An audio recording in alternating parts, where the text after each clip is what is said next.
Hello everyone and welcome to this video. With this video, this channel is going a little bit back to its original roots where I did some healing commentary on gameplay which I have played, and I want to continue to do that a little bit, but I don't want to flood the channel with videos like this.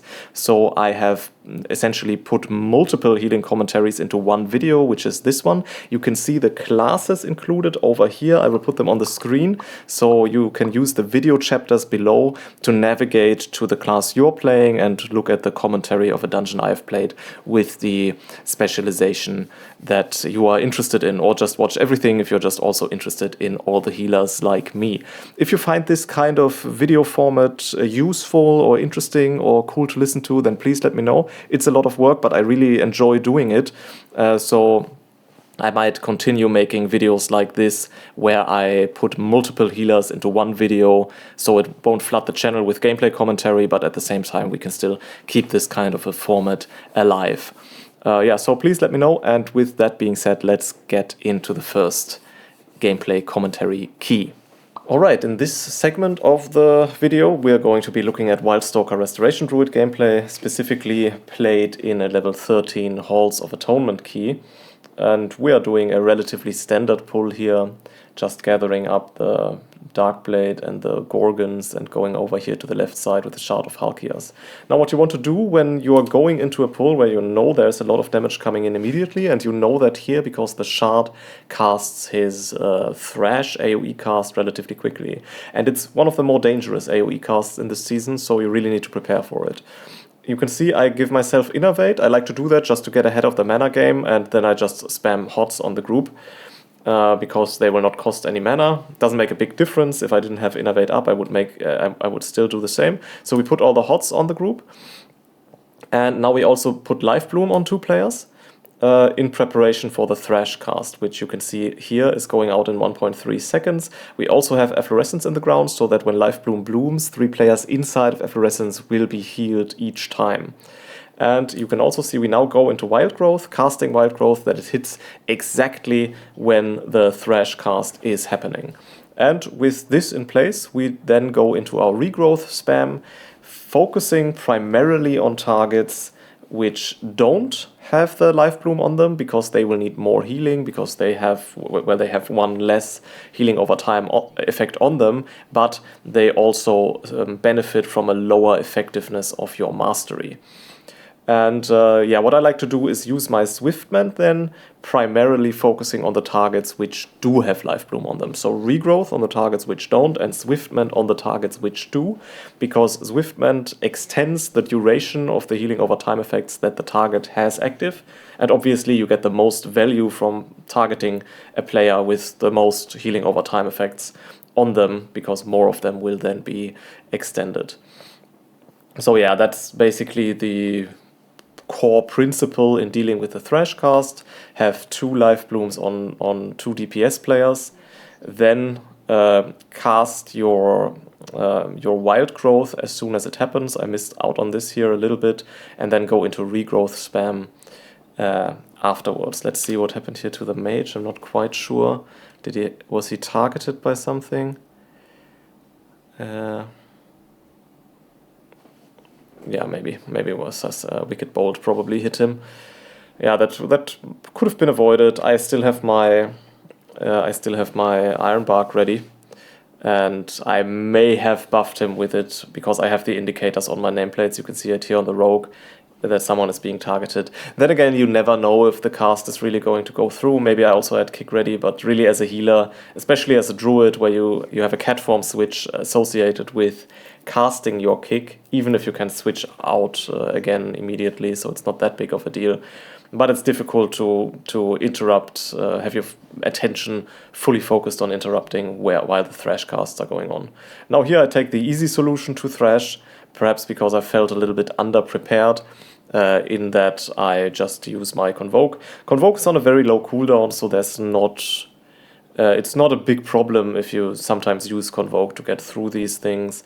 Obviously, from a damage optimization perspective, it's often better to use Convoke just in cat form, but yeah, and here again with the Thrash cast, we go back into the into the pattern that was previously presented. Cast Wild Growth as soon as it happens, have 2 Life Blooms active, and then go into Regrowth spam and use your Swiftment on the player, on a player targeted with Wild Growth. And yeah, as a general principle, always have your efflorescence under the group, and also you yourself want to be standing inside of efflorescence as well. So as a druid, it's not optimal to stand very far away. Obviously that can feel safer and it makes the job a little bit easier, and from that perspective it might even be better, I suppose, in the sense that you are less likely to make any sort of positioning mistakes where you might die. If you find yourself struggling with that a lot, then it might be better to just keep a very safe distance to the group, but know that then you will not yourself not be standing inside of your efflorescence, which can be a problem. Now these kinds of pulls here are not that eventful, and you will therefore see me a lot switching into cat form and dealing some additional damage. Primarily I like dealing my damage using my Convoke, because it's not really needed for healing in these kinds of pulls, and so I really like to put it out as a damage dealing ability on the enemy mobs.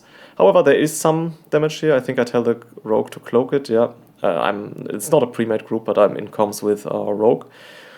And he is a bit angry at the tank chain pulling every single pack, because Assassination Rogue needs to re-stealth. Anyway, yeah, and when you want to deal damage in cat form outside of Convoke, you essentially just want to spread your Rake debuff on as many targets as possible, and also use Thrash once.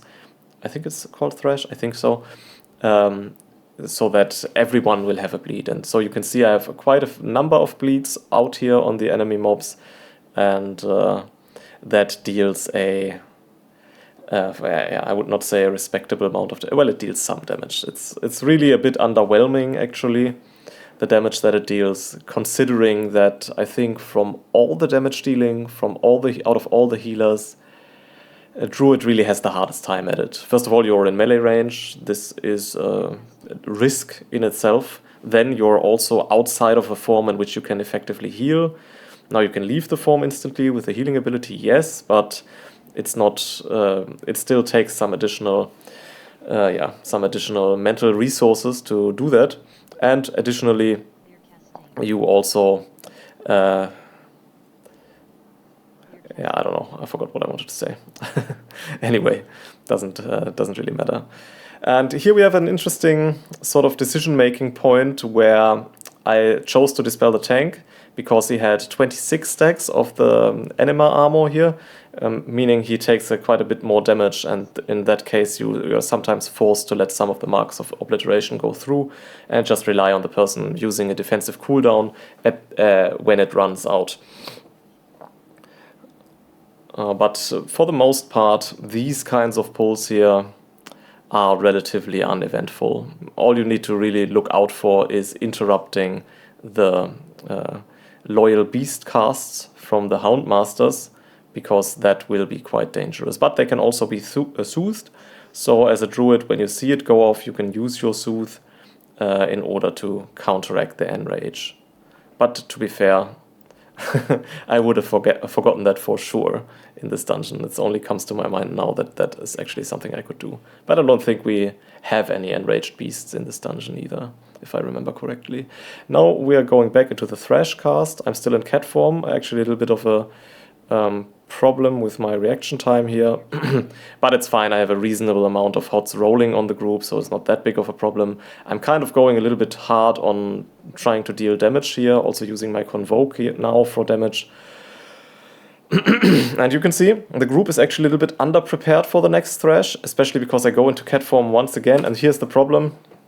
I'm not ready for it, so this is the first major mistake in terms of preparing for the Thrash. I don't have my Life Blooms out, just put one out now.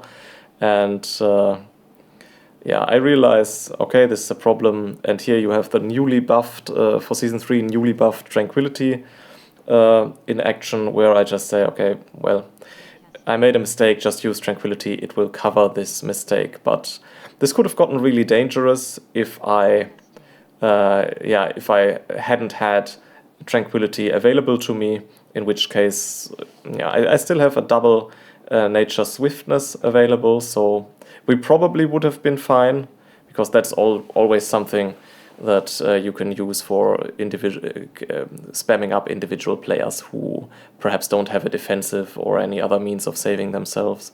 So it would have been fine probably, but still a bit of a gameplay mistake. What you also want to consider as a druid is to use your little treants, Nature's Guardians, or however they are called, here on the one. You have 3 stacks and you just want to make it so that one of them is always active, and then you can use the other ones preparing for some major damage that is incoming. So you can have 2 active when there is a lot of damage coming in, and maybe sometimes even 3, because although I would say 2 is generally enough. There are very few damage events where you want all of them active at the same time, not because that's bad per se, but simply because you won't have any active afterwards. And yeah, here with the Halkias boss, there are essentially 2 damage spikes, one every time that he casts his smash on the tank, and then also when he throws debris at a player, there is a low to moderate amount of group damage going out, which as a druid is very easy to heal. So for the most part you can just sit in cat form here in this fight and deal damage. You can also, as I'm doing right now, use your Convoke in cat form, because there's really not that much damage going on. And yeah, you can also sort of tank a couple of them, so you don't need to stop damage dealing for each of the throws. Sorry. Because your HOTS will generally heal the damage up quite effectively. Yeah, and other than that, if the tank does the positioning well, then the fight is rather uneventful. And you also want to position yourself toward the end. You can see this time it targeted me, and you don't want to stand here in the front, so you don't want to stand where the tank is going to be moving toward, simply because you want to put all the void zones on the ground behind the tank, so that you have as much space available in the room as possible. Yeah, we're going to skip ahead a little bit here, because really not that much is happening in this fight.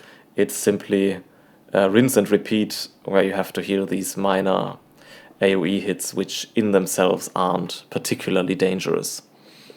Now these pulls here are a little bit more tricky, especially because they are always or usually pulled quite big. So again, you can see as we did in the beginning, I give myself Innervate to be able to start spamming my HOTS on the group, but I need to get into emergency management quite a bit more quickly. I use my Nature Swiftness regrowth here on the mage, because he's taking a lot of ticking damage. A rogue also seems to have some aggro, because this is usually a tank ability, so that's a bit of a problem. And yeah, and now we go into putting our HOTS on players. Was a little bit slow on Life Bloom. I should have used that earlier. I'm also being targeted here. I have Barkskin active. It's already run out, I think. I just used it, but it's no longer active. So I need to take care of myself here. I have 2 stacks of the little mob stacks.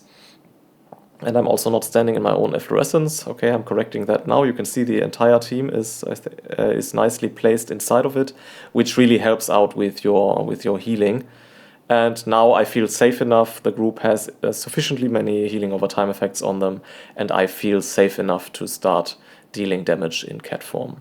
But yeah, this was certainly a bit of an emergency management situation, because there was a lot of high incoming damage right at the start, and as a druid, if you don't have all of your HOTS rolling, then this can be quite dangerous, because you're really reliant on sufficient preparation for these pulls. So as a mental note, perhaps I could start applying the healing over time effects even slightly earlier while running up the stairs, so that all 5 players, for example, already have their rejuvenation on them when this pull starts. Then again, if you're playing with a pug, you also usually don't know exactly how they will pull. This was a rather eventful and high damage pull, but sometimes they will pull significantly smaller.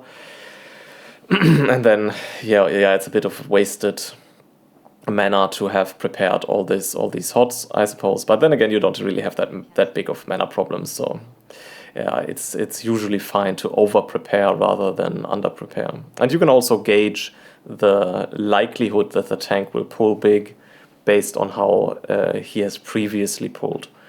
And in this case, the tank is pulling relatively aggressively for a puck environment at this level, I would say, but not overly so. So I could have anticipated probably that this kind of a pull was going to happen. And yeah, overall, I feel that I am pretty free to deal some damage. I don't necessarily enjoy the damage dealing of Wildstalker Restoration Druid that much, simply because I don't like the cat weaving as much.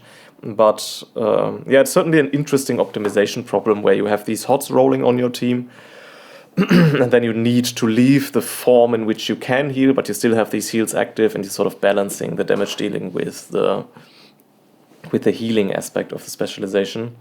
And that's quite interesting. I would just prefer to have more of a ranged-based healing active, but that's just me, so that's very individual preference.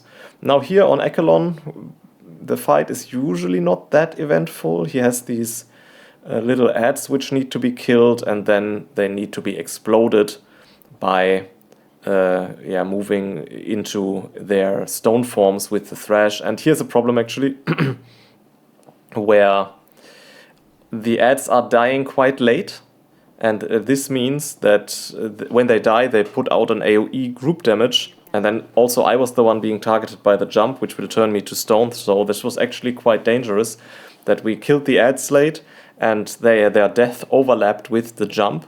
So I had to use my defensives here to be able to live through it. And actually, thinking about it now, I probably also should have used my nature's swiftness as well, so that I can spam myself up before the stone smash hits me. Also note that the stone smash, as you can see on the mage, leaves behind a relatively nasty ticking debuff, which needs to be healed up. And also, I don't think we got all of them, so we have quite a number of these little mobs still alive. And I'm in full healing mode, so what you want to do essentially is always keep 2 life blooms on 2 DPS players, and then also, yeah, just keep your HOTS rolling. So I'm not focused on dealing damage here pretty much at all. I think someone got killed by the blood torrent here, I would guess. What I would like to see myself doing is placing my efflorescence on the ground. That's a bit of a mistake, because this is also the main reason why you want to have the life blooms on the DPS players and not on yourself, because on yourself it will accelerate the healing of your HOTS, which is also quite strong.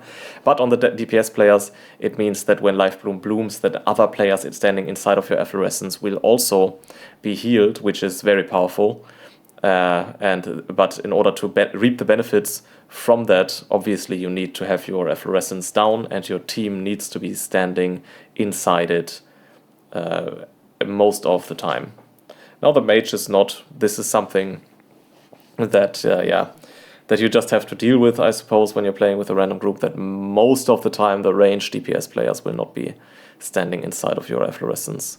But you can try to position it in such a way that the melees and the ranged can be captured by it as well as possible. But obviously that doesn't work when the mage is standing as far away as this one is. Yeah, and then if, again, this fight then repeats itself, basically the main danger comes from the overlap of the stone-shattering leap and the death of the little mobs, as well as from not clearing them properly, in which case their stone forms will be resurrected, and that can lead to an overwhelming amount of these mobs active. And not only because their bolts will then be very dangerous, but also because if you kill a lot of them, then the group damage from their death or from their turning to stone will be even more lethal.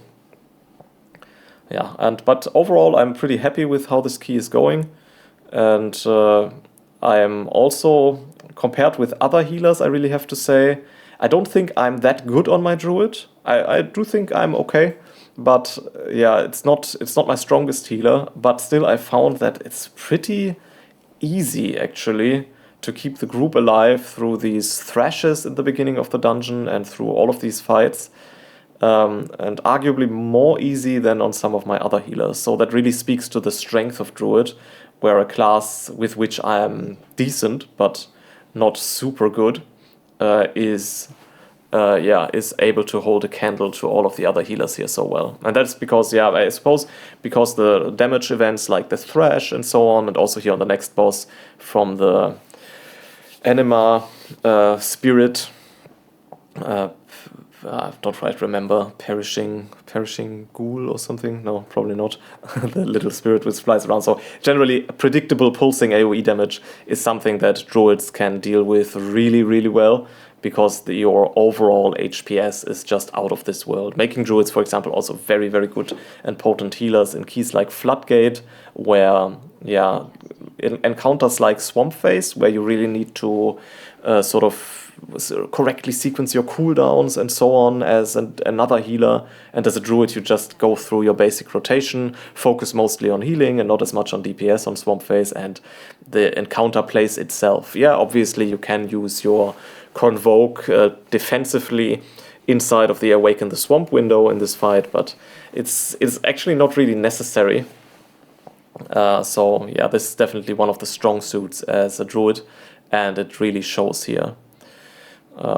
Yeah, this fight is reasonably uneventful. All you want to do is make sure to instantly dispel the Anima debuff from the players. I also told my rogue, just cloak it every time that you get it. That just makes the fight a little bit easier. And in this case, he cloaked, I dispelled the mage, and then there wasn't a problem at all. The DKs are also quite nice here, because the debuff won't last as long on them as on other players. So if you have a DK in your group, just don't dispel him, dispel the other one, unless obviously there isn't anyone else to dispel, for example, because the other one used the dispel by themselves, in which case, yeah, then you want to dispel the DK as well. Yeah, and then just position yourself behind the little lanterns. What's a bit challenging here is the correct usage of your efflorescence, because there's a lot of movement required in this fight.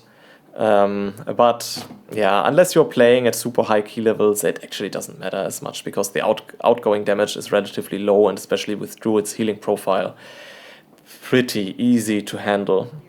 So yeah, but you might want to move it around a little bit when the team moves to a location where your efflorescence is not currently at. Again, we're going to skip here, because this fight, there isn't really anything going on anymore, and we move on to the next one. I think we called a Bloodlust here. I'm not really sure if I remember correctly. Just to be able to kill the mob as quickly as possible. No, actually we didn't. It must have been a different key that I have in my memory. Yeah, and again we go into the efflorescence on the ground, 2 life blooms on DPS players, and then simply go into wild growth and casting your regrowth at the targets not targeted by life bloom, or not having a life bloom on them, and use your swiftment on the targets with life bloom on them. And with that, yeah, you need to be careful here a bit of the disperse sin cast, but overall it's not that dangerous. The rogue's a bit out of range because he's doing a little bit of a side quest back there, which is a bit scary, and but overall not that big of a problem. But you can see I'm not that confident in this fight, because the outgoing damage can be somewhat erratic and so on, that I focus much more strongly on healing than might be necessary. Also a mistake, which if you have been vigilant, which I'm making frequently, is not using my Nature's Guardians here often enough. You can see when they are active here on the right side of my party frames. That's definitely, I think that's the main mistake I'm still making on my Druid, is just not remembering pressing this button off as often as I should. It's not on a global cooldown, so you can just use them without any additional cost to your overall spell sequencing. So yeah, that's definitely an optimization area, but I have that in my mind I have had that in my mind for the longest time, and I still don't think I have optimized it as well as I should have.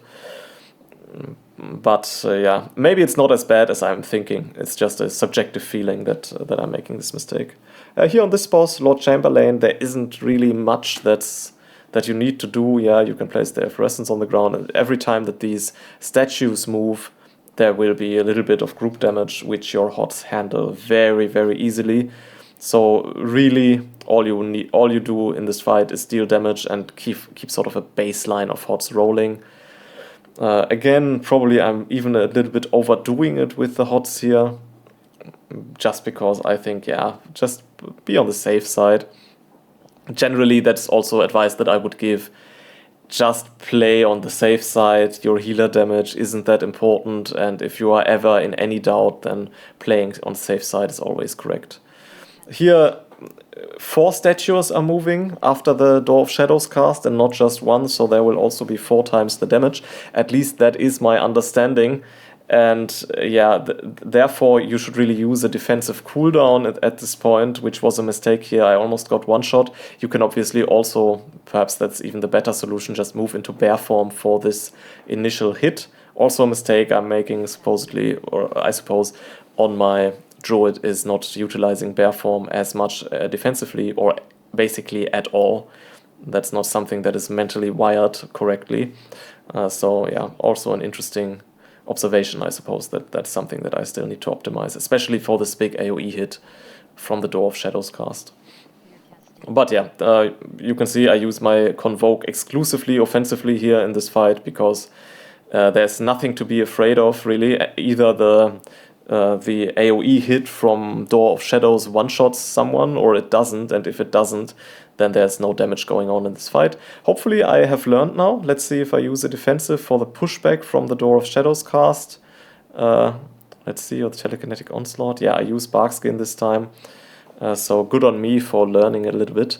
And obviously there's a lot of damage that can potentially go out if the Ritual of Woe connects is not properly soaked, because you need to position yourself around the boss and then soak it. If it connects to one of the statues, then this can wipe the group almost instantly. But you don't really want to hold your Convoke for the off chance of that happening. I think that would be overdoing it a little bit with the safety concerns.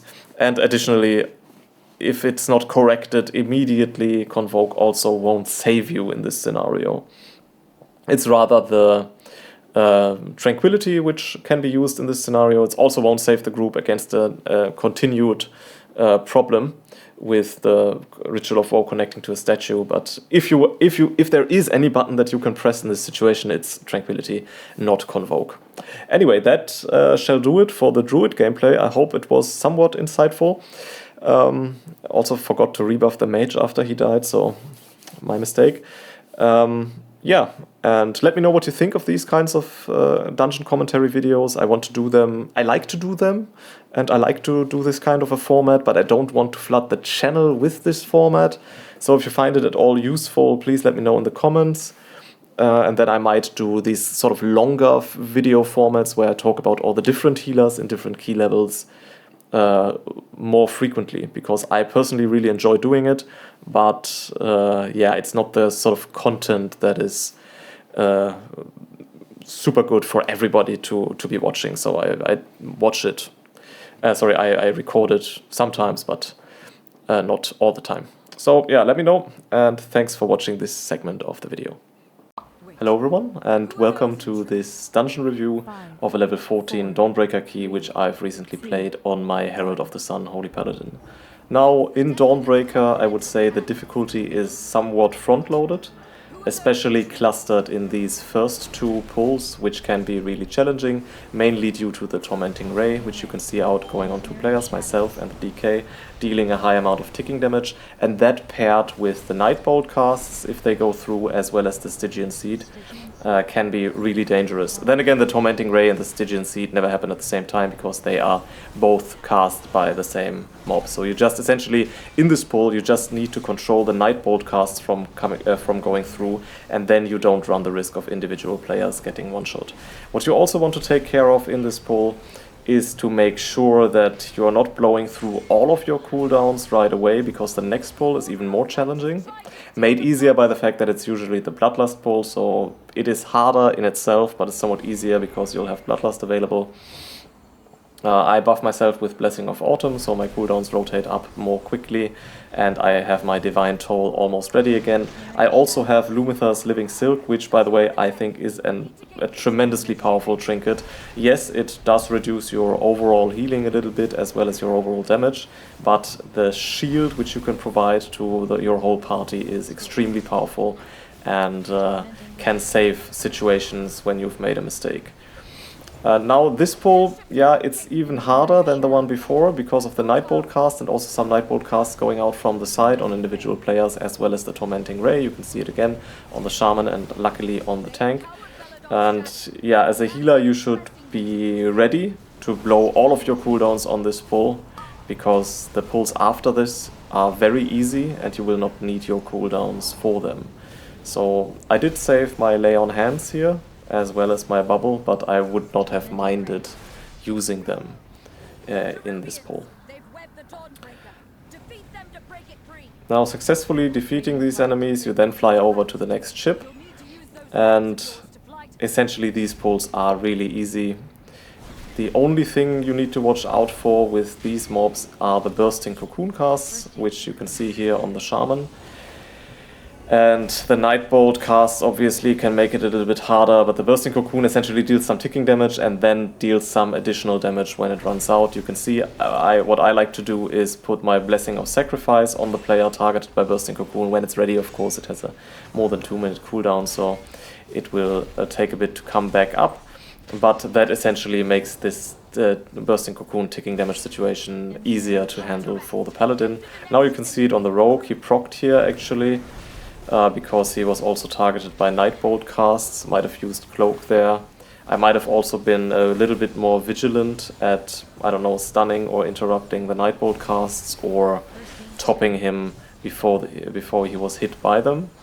You can see on my interface that I have indicators from the targeted spell's weak aura showing me who is being targeted by the casts, and I would highly recommend, if you're playing a healer, that you also look into this, because then the individual casts will not be forcing you into a reactionary playstyle, but you will actually see the damage coming before it happens, and then be able to react to that in advance. You can see, I can already see, okay, Web Cocoon is going out on me, I pop my defensive, and now what I'm doing is looking out to keep myself at a relatively high HP when it goes off, and you can see that it took like 70% of HP off my HP bar, so it's really dangerous at this key level, and it's really important that the Web Cocoon player, now the DK, has full HP when it runs out. Other than that, these pulls are really easy. Just make sure to interrupt the spellcasts and keep the group at full HP. Now this particular tank is taking an extreme amount of damage, and that's on him, I believe. So what am I supposed to do when his HP bar just ping-pongs like that of a Blood Decay from 100% to like 10%? So yeah, there was definitely some tanking errors here in this key, and you will also see it going forward, where the tank is requiring so much attention from me, which, yeah, I mean, the Tainted Slash, it deals some damage, it is a tank mechanic, but usually when playing with other tanks, I found that they were able to handle this much more smoothly. Now, having gone through these pulls, which are rather easy, we get to the first boss of the dungeon, which in itself is also quite easy, but it can also be quite challenging when the Obsidian Beam cast and the Burning Shadows overlap awkwardly. Now you can see Obsidian Beam going out, okay, deals some initial damage, it's not particularly dangerous, takes like 40% of HP of individual players, and here's the Burning Shadows cast.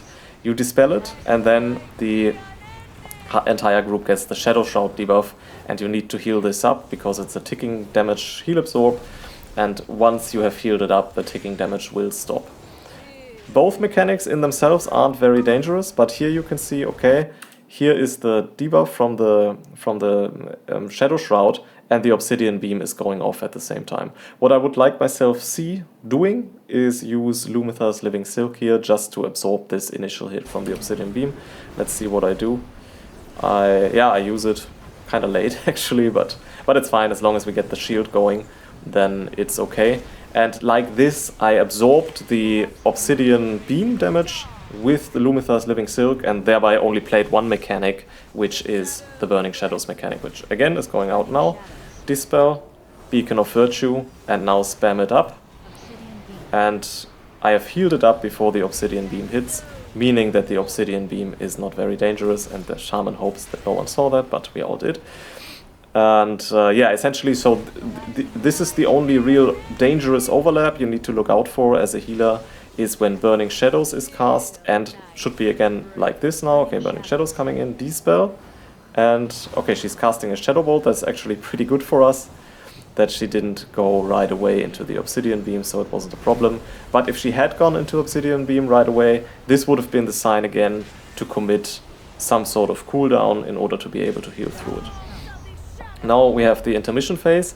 Actually also pretty good for us that this intermission phase did not happen while the Shadow Shroud debuff was active, which is another big challenge in this fight. If it happens that the Shadow Shroud is still up on your teammates, but she's going into the intermission, stay on the platform and try to spam all of your teammates up before you mount and leave, because they will tick down while they are flying in the air, and on a high key level this can be lethal really quickly. So it's very important that everyone is at full HP, or at least doesn't have the debuff as soon as they get into the air. So your team should also be careful to stay grounded for a while, because you have a lot of time to mount up and leave the platform. So yeah, and then it's just rinse and repeat. We go on further here, Burning Shadows coming out. This should not be a nasty overlap with the Obsidian Beam, and it's not. So I have some time to spare to heal it up.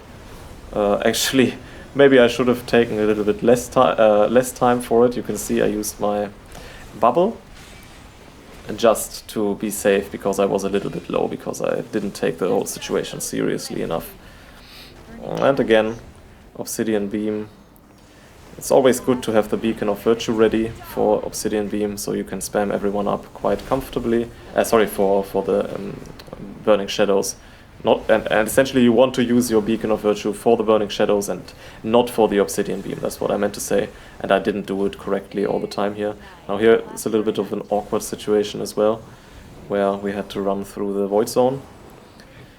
Yeah, but all in all, there's very high healing requirements here in this fight, but it's very formulaic, and once you've got it down, then it's not that difficult anymore. Then the real challenge here becomes positional mistakes, baiting mistakes.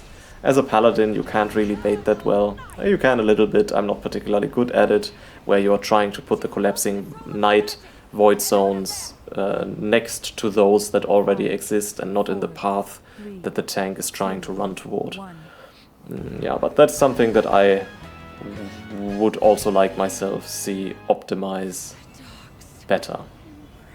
And then at this point it's a little bit about what kind of routes the tank wants to play. We choose to land over here. There's also another strategy where we land in front of this big house, which is quite common. And here we have a pull that usually isn't that challenging, but if I remember correctly, our tank again gets absolutely clobbered, which is very dangerous, and my ability to react to that is also somewhat limited. So yeah, I could give him Blessing of Sacrifice, I suppose, but I'm a little bit afraid that that will just kill me if he takes that much damage. So yeah, his HP bar is just ping-ponging all over the place. And what am I even supposed to do? That has to be a mistake in his defensive usage, because there's a limited amount of leverage that I have over that. But I focus essentially only on the tank, and usually in this pull there isn't much damage going on. There's even my Lay on Hands, which doesn't top tanks from 0 to 100, as it does with pretty much any other player. But yeah, so yeah, that made the pull a little bit challenging, but usually there's not that much going on here that these pulls are super challenging. Just make sure to dodge the Nightfall Tactician's Black Edge cast. Usually, if the tank does it correctly, he will always bait it away, because it always goes on the tank, so it doesn't target individual players. So just make sure to not stand behind the tank, and you will be fine with it. Now this mob is very easy. and usually you would want to play it with an additional pack, and we do that as well. Which in that case, it's not that easy anymore, because it casts the Abyssal Blast on one player. You can see it go out on me. This actually does a relatively respectable amount of damage, and you really have to be on point of spot healing the player targeted by the Abyssal Blast. You can also see it here, the additional debuffs on the Shaman as well, and the Abyssal Blast goes on me again. I remember this quite distinctly, that it goes on me just all the time. I'm the only one being targeted by this Abyssal Blast, and at some point I'm running out of defensives. Actually not sure if I can Dwarven dispel the debuff. That should probably actually work. I unfortunately haven't tried it, I think. But yeah, you can see Abyssal Blast is on me again, and I'm kind of running out of defensives here. But yeah. And other than that, there's not that much going on. Again, the tank is getting pretty heavily destroyed by the terrifying Slamcast and so on. I think it's just a bit of mismanaged defensive usage. Abyssal Blast is on me again. So yeah, this X-Kraken, the Unbreakable, really did seem to have had a problem with me, and it goes on me again. Actually, if you were to calculate the probability that this would happen, this must be super low. I think I wasn't the only one being targeted. I think there was one other player being targeted, but for sure, this must be like 1 in 1,000 or something. Anyway, so she's dead. It's the easiest mini-boss of all the mini-bosses, because usually she just does the tank hit, the Abyssal Blast, all of the mini-bosses do, and she does the tank hit in addition, and usually that's not that much of a big deal. Here it is a little bit more difficult than it should be, but still not that big of a problem. These packs here are also not particularly challenging. Just the Tormenting Beam needs to be interrupted. There's just a little bit of basic mob control. You can see me pop wings here. I essentially pop wings for damage here, I think. It's not because it's I need it as a defensive cooldown for this fight, but it's always... Yeah, if you know that no really difficult fights are coming up where you're going to struggle, then you can always just pop your Avenging Wrath.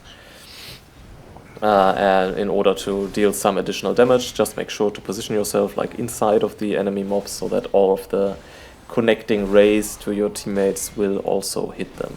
Generally, I would also say, as a Herald of the Sun Paladin, make sure to use Avenging Wrath as much as possible, if only to get the damage buff from it, because you're going to do a lot of damage, but yeah, also a lot of healing. And yeah, the gameplay as Paladin is a little bit of a juggling around of cooldowns, I would say, where your Avenging Wrath is a very big power spike, and you can sort of interject it with Divine Toll power spike, as well as your frequently reoccurring Beacon of Virtue power spike, which you should always hold for some big AoE damage. So for example, in this fight, the Beacon of Virtue is very clearly assigned to a specific situation, and that is when this shadowy decay cast is going out. I will not use Beacon of Virtue at any point before it goes out, because this is where it is needed.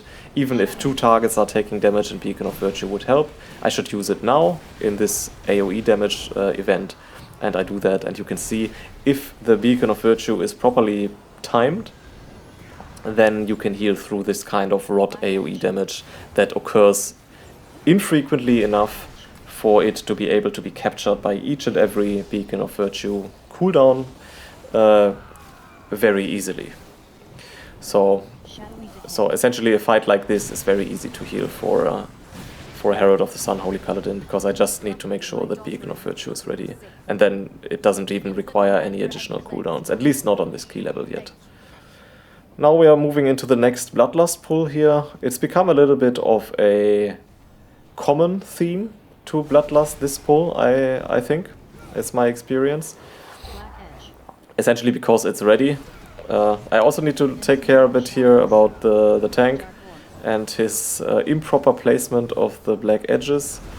Again, he just puts them all over the place. Now the Dark Orb is coming in, and also the Abyssal Blast is on me. So that's actually a pretty dangerous situation, because the Dark Orb will explode any second now. Yeah, I could have bubbled this, but I just focus on healing myself up, and it's also fine. At a somewhat higher key level, this situation like that might be a one-shot as well, so that then one would have to be even more careful. I commit my Avenging Wrath here as well, simply because it deals additional damage, and of course it also helps with healing up the Dark Orb damage. Here you can see the tank getting clipped by the Dark Orb, and you can see the debuff on him, which actually deals a rather significant amount of damage. Because it's on the tank, it's not that much of a big deal, but on any other player this can get very dangerous, especially if they're also being targeted by Abyssal Blast at the same time. Then it's just extremely dangerous, essentially. So another Dark Orb on me. I just baited through the hallway. The tank is back to his ways of taking crazy amounts of damage because he got clipped by the Dark Orb again. It's just one mob, and the Tactician, I mean, this is... I mean, okay, I shouldn't harp on that too much. You know, all of us make mistakes, I suppose. Okay, now we have a Dark Orb. This I actually didn't realize properly. This Dark Orb is not going the way as planned. It's not cleanly shut down this way, so it will be an almost one-shot on me. That would have been a situation for a bubble for sure, if I had realized what was happening. And now I think I can just sit down for a quick drink, but we're actually going into a pretty substantial, large pull here. And I realized that I have to cut short my drinking break. And you can see, I used my Lumithar's Living Silk, and it's about a 35% shield on everyone in the group. And for a situation like this, where I was drinking and the mobs were being pulled and it's all really unstable, this is extremely powerful. I can't stress enough how good this trinket is, especially for an M+ context. And now we are ticking down quite heavily from the Tormenting Beams. I was a little bit unprepared. I should have used my Beacon of Virtue a little bit sooner here. But again, this pull is one, it's pretty dangerous, it's pretty big, pretty dangerous, so my mental state is I can use all of my cooldowns in this pull. I just need to make sure that I sequence them in such a way that I don't run dry. And so now I pop my Avenging Wrath and try to live off that cooldown. I also hold my procs for the triple Holy Shock cast for a while, so not as to blow through them by dealing damage to the mobs, and dispel the Stygian Seed. And I hold my triple Holy Shock ideally for a situation where big damage is coming in, although I used it now. But then again, I also have my Divine Toll ready again, which would be the cooldown to be employed for the next situation where big group damage was coming in. Yeah, in any event, we get through it relatively quickly, and I just love Herald of the Sun, Holy Paladin, for this Avenging Wrath power spike, where you just stand inside of all the enemies and do crazy amounts of damage and crazy amounts of healing. That's just really cool in my opinion. Now we get into this boss fight. It's not that eventful. Again, like in the mini boss fight before, you need to bait the Dark Orb cast. And this is actually a rather major error which I've made here, and I think I was playing with the rogue in comms and no one else.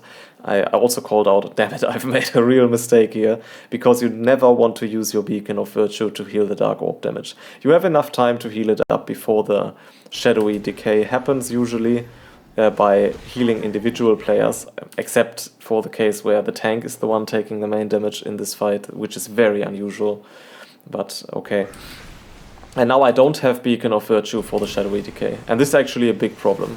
And now I also use the global cooldown for my Aura Mastery, which is also a mistake. So yeah, a huge gameplay mistake here.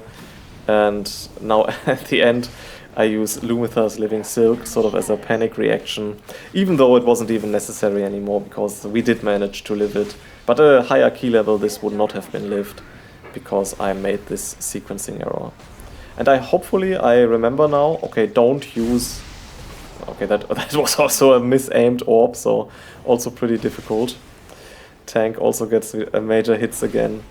And I didn't manage to top us without the Beacon of Virtue before the shadowy decay, so I sort of overlapped it a bit, used it already, because I know it will last for the shadowy decay window as well. But yeah, that was also quite challenging here.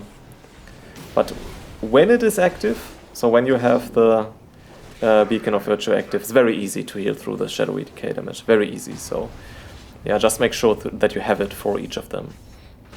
And then there will also be some overlaps between Shadowy Decay and the Dark Orb going off at the same time, which is also quite challenging.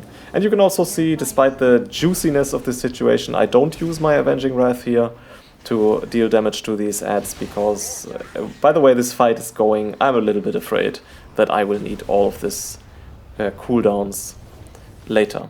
And actually I will need them now, because now the Dark Orb damage and the Shadowy Decay damage is probably going to overlap. Yeah, now Dark Orb explodes, Shadowy Decay is coming in. This is the situation where cooldowns should be used, and I use my Beacon of Virtue and I use my Avenging Wrath. And with that, it's very easy to get through it. Again, the tank gets clipped by the Dark Orb and takes some crazy amount of damage. So yeah, some additional tank healing required here. And yeah, that was also reflected in the healing log at the end of the dungeon, that there was just some crazy additional amount of healing needed to keep the tank alive. But from this point on, it's just rinse and repeat. I like to keep my safety net here of my Divine Toll being available, as well as Lumithar's Living Silk. Now I use the Lumithar's Living Silk in sort of a preparation for the Shadowy Decay that's coming up. And also Beacon of Virtue again. And with that, it's very easy to heal through it. Going to skip ahead a little bit here, because this fight is just rinse and repeat from this point forward. And now we get back to the Dawnbreaker for the last boss fight in the dungeon, and actually a mini-boss fight that is perhaps even more challenging, because the Tormenting Eruption cast it just hits like a truck. So be ready to have your Beacon of Virtue available for each Tormenting Eruption cast, so you can heal yourself, as well as the other player, anyway, you can heal the two players targeted by Tormenting Eruption, doesn't always go on yourself. And you can see, yeah, also we had a little bit of an overlap here, so everybody needs to be really careful to not be stacked up, otherwise this can be a one-shot really quickly. And then you will want to have your Beacon of Virtue available for these overlaps. Beacon of Virtue is popped, and then just focus on healing the two targets targeted by it as heavily as possible. If you are mentally prepared for the Tormenting Eruption, you can see me move out already, just in case it goes on me, it does. And again, I should use Beacon of Virtue, there it is, and then I can heal it quite comfortably. But never be unprepared for the Tormenting Eruption, and it goes out frequently. So again, you should see me move out now again, okay, put distance between the players. Yeah, okay, in this case, I should have used Beacon of Virtue here as well. I did manage to power through it like this as well, but would have been better if it was active, because you can have it active for each Tormenting Eruption cast, if I'm not mistaken.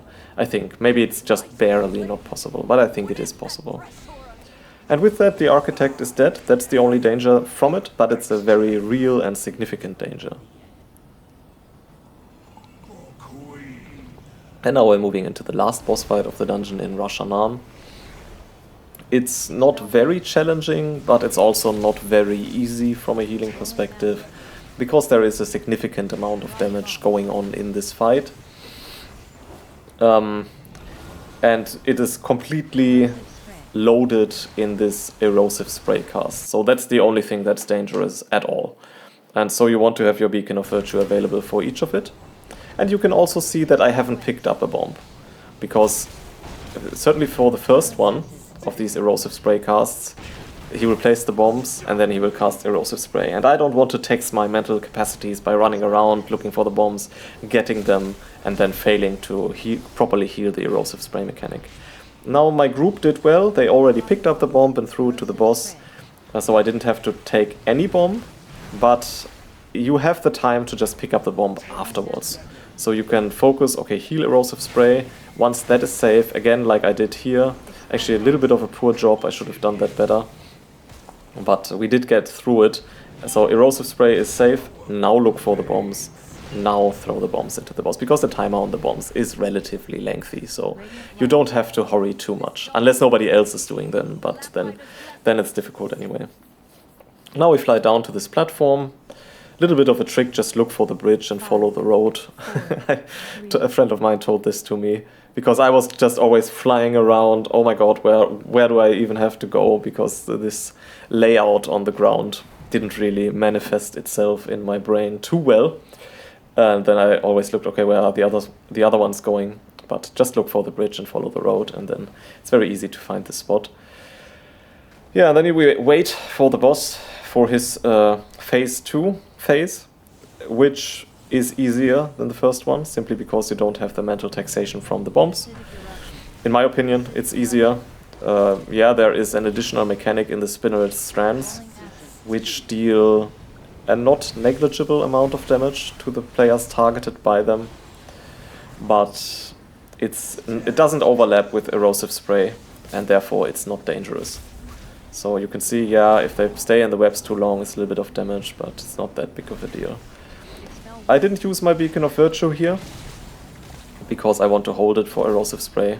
From the timings I could have used it, would be ready again, but again, we hold Beacon of Virtue for erosive spray, and then just heal up the group comfortably.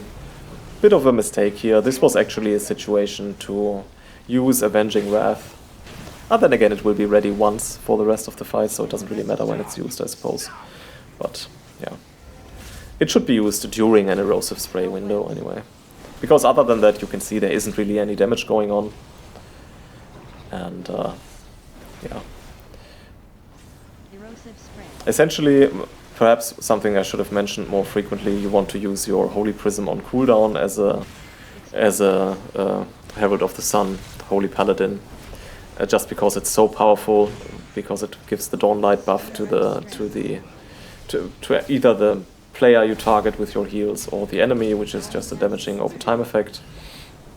So yeah, make sure to use Holy Prism on cooldown as much as possible whenever you're playing Herald of the Sun, Holy Paladin. And from this point forward, it's just rinse and repeat Beacon of Virtue during the erosive spray window. Have Lumitha's Living Silk as a backup plan in case something goes wrong, but there isn't really that much that can go wrong in this fight from this point forward, unless people put the Spinneret Strand into the group. Then it can get a little bit nasty. But other than that, it's okay. Yeah, and with that, the rest of the boss fight is rather uneventful. And just, yeah, rinse and repeat from here on out. But don't underestimate the erosive spray damage. I would say in terms of ticking damage mechanics, I would say apart from the thrash mechanic of the first couple of shards in Halls of Stone, Halls of Atonement, this is one of the most dangerous ticking mechanics, so you definitely don't want to underestimate it. I think the shards is actually even more dangerous, but this one is not something to not something to underestimate. Yeah, and with that, we kill the boss, and it kills us, as is the case in this dungeon. There, you just have to die in the end. I suppose that's just how it goes. Anyway, that's my brief overview of a Herald of the Sun, Holy Paladin, Dawnbreaker key. I hope it was useful to you and you could sort of look at the cooldown management aspect of Herald of the Sun, Holy Paladin for this key. I also have a guide coming up for this class very, very soon, in which case I might make another one of these kinds of gameplay videos where I can then even go a little bit more into detail regarding the individual cooldowns and so on. Alright, that shall do it for this key. And with that being said, thanks for watching this part of the video. Alright, good evening everyone. Well, anyway, it's evening here right now. This is another section of the video in which we are looking at Farseer Restoration Shaman gameplay in Operation Floodgate at level 12. And the key does not go according to how it was planned or how I expected, and the reason for it is on your screen right now. The tank just runs through the first pack without doing any aggro ability on any of the mobs. Highly suspicious behavior in my opinion, but also probably behavior that has been well learned and will not be unlearned. Anyway, I also made the mistake of not using my reincarnation, which I should have done, just because I suppose I was a little bit mentally on tilt by such a basic mistake. In my opinion, that shouldn't happen. it's also very obvious that shouldn't happen. Anyway, dying as a healer here is not the biggest of deals, as if the pull is played well, there's usually not a ton of damage going on that needs to be healed. The tank takes an extreme amount of damage here, which is also unusual, so there's also some trouble in terms of defensive usage here, which is frustrating, especially as a shaman, because your spot healing capabilities are spiky, I would say, in the sense that you really want Master of the Elements stacks in order for your healing surges to hit hard, but in order to attain them, you need time to cast Lava Bursts, and if the tank's just getting clobbered into the ground, you don't have time to cast Lava Bursts, so you are in the unfortunate position to just cast Riptide and healing surges at your target, which is not of the highest effectiveness, and then if that goes wrong, then you can use Spirit Link to save the situation. Maybe I should have even done that. Yeah, here we go again. Now I'm not usually the kind of guy to write in chat, but actually I'm very patient usually. Even this would usually not trigger my impatience, but in this case it did, and perhaps rightly so, perhaps not. In any event, the tank pulls again without aggroing the mobs, so I get meleeed, which obviously is unfortunate. This pull in itself is usually quite challenging, even without these kinds of gameplay mistakes, as there's a lot of sort of erratic damage going on. First one is the nail gun. It roots the player in place. You saw it on the warrior right now, going out on the hunter now. It's a bleed debuff, and the target will be rooted for the duration of the debuff. And there's also the wind-ups, which you can see on the warrior, or could see just a second ago, where the little robots start spinning around in a circle and they deal quite a high amount of damage to anyone standing in this circle. But unless you're rooted by nail gun, there's really no reason for you to be standing in it. But many melee players will take some wind-up damage, usually, unless you're playing with a very high-level player. So be ready for that. And yeah, for the most part, you want to heal this pull using your chain heals, because usually it's not just one target taking damage, even though there's some priority damage going on individual targets. Bit of a mistake, actually, that I haven't used my Ascendance here. I'm a defender of using Ascendance frequently, because it's such a powerful cooldown, and it doesn't have a particularly long cooldown. And you don't really want to sit on a 2-minute cooldown for emergency use. That's usually, especially when it promises that much power, as much power as Ascendance does, that's usually not the right thing to do. Anyway, further comments perhaps on Farseer gameplay as the Paladin dies. Probably aggro, not quite sure. Could have saved him maybe with Spirit Link, if anything. So one of the weaknesses of Farseer Shaman is that your Ancestral Swiftness, which is as a normal Shaman or as a Totemic Shaman, this is Nature Swiftness, and it makes your next healing spell instant cast. And this can be quite powerful to respond to sort of some failure damage, like we saw right now on the Paladin. Cast Nature Swiftness, immediately go Healing Surge, situation is saved. But as a Farseer Shaman, you want to use your Ancestral Swiftness on cooldown, because it summons two, as I have aggro again from some Undercrawler, because it summons two ancestors to your side who mirror all of your healing spells. And you can see, currently I have one, he's standing right here, and he is casting whatever I'm casting.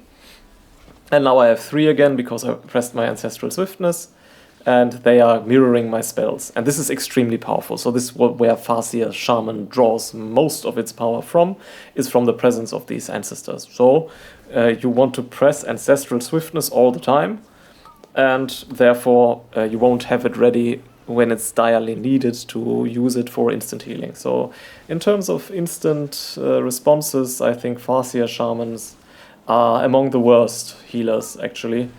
But you have so many powerful healing tools that if you're playing in a semi-coordinated group, these instant responses aren't needed quite as often. And you can usually prevent the situations from occurring by just delivering a very high amount of front-loaded healing. Now you can see we voted to abandon, and then the hunter says finish it, we have time. I voted yes. I wouldn't have minded for the key to end at this point. Maybe I would have even left if it was not for if it was not for the lever system. So I'm being held prisoner here a little bit, I suppose. Yeah, I think that generally for the surrender system, I think there's still some work to be done here.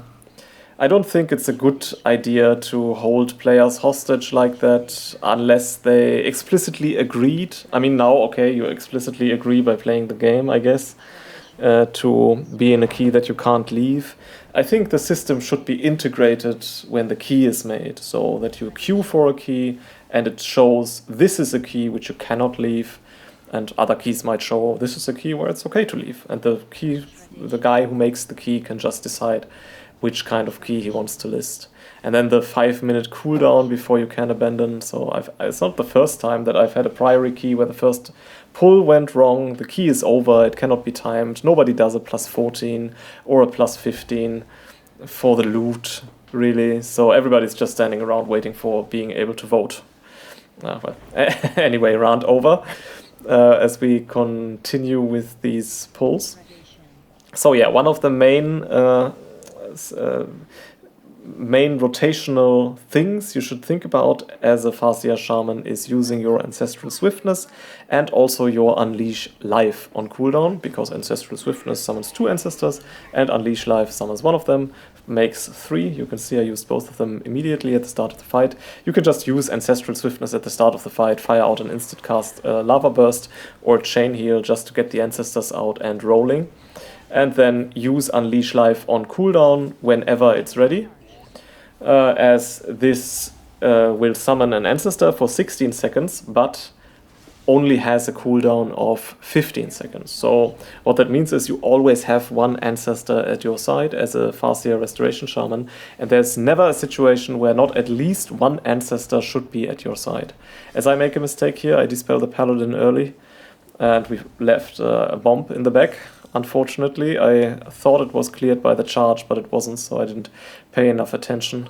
Go for a Spirit Link here. Wasn't really necessary, but it's just sort of my go-to decision heuristic solution for these kinds of situations. Just make sure that no one dies, perhaps because they are targeted by quick shot at the same time, as I also failed the charge mechanic here, so my mistake.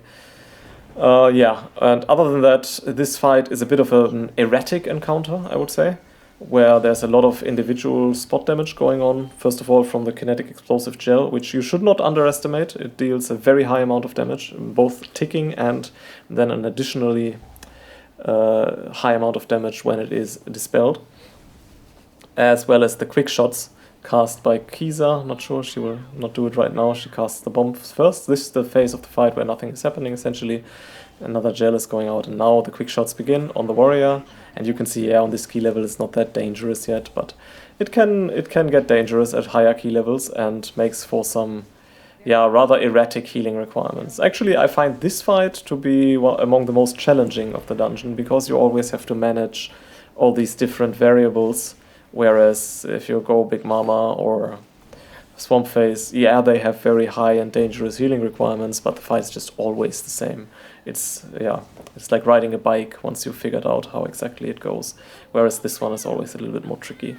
Anyway, I'll skip ahead a little bit here because not that much is happening anymore as we move on this route, which has become sort of the standard route, I suppose, where you do Kisa and Bront first and then move your way into Big Mama going forward. And at this point, I'm also starting to believe that, yeah, okay, maybe this pull can be can be timed. This dungeon can be timed still, as some people get blown up by the barrage. Although, to be fair, it happened to me also some time ago, where this little tank here on the right side actually has a pretty spacious hitbox, and you can't run through it.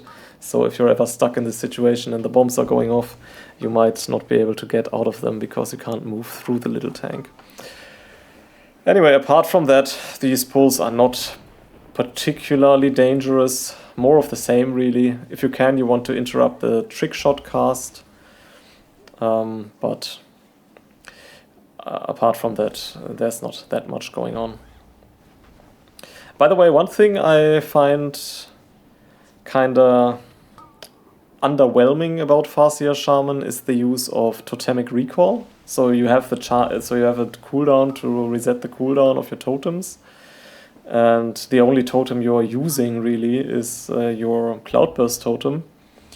And yeah, I just find myself never using totemic recall. It's probably a gameplay mistake. I should use it more frequently, just sort of as a decision heuristic. Just okay, if I placed my second Cloudburst, I'll always use totemic recall. But yeah, I find Cloudburst totem to be not that great of an ability most of the time, and therefore I probably use it slightly less often than I should, and therefore I also don't need the totemic recall.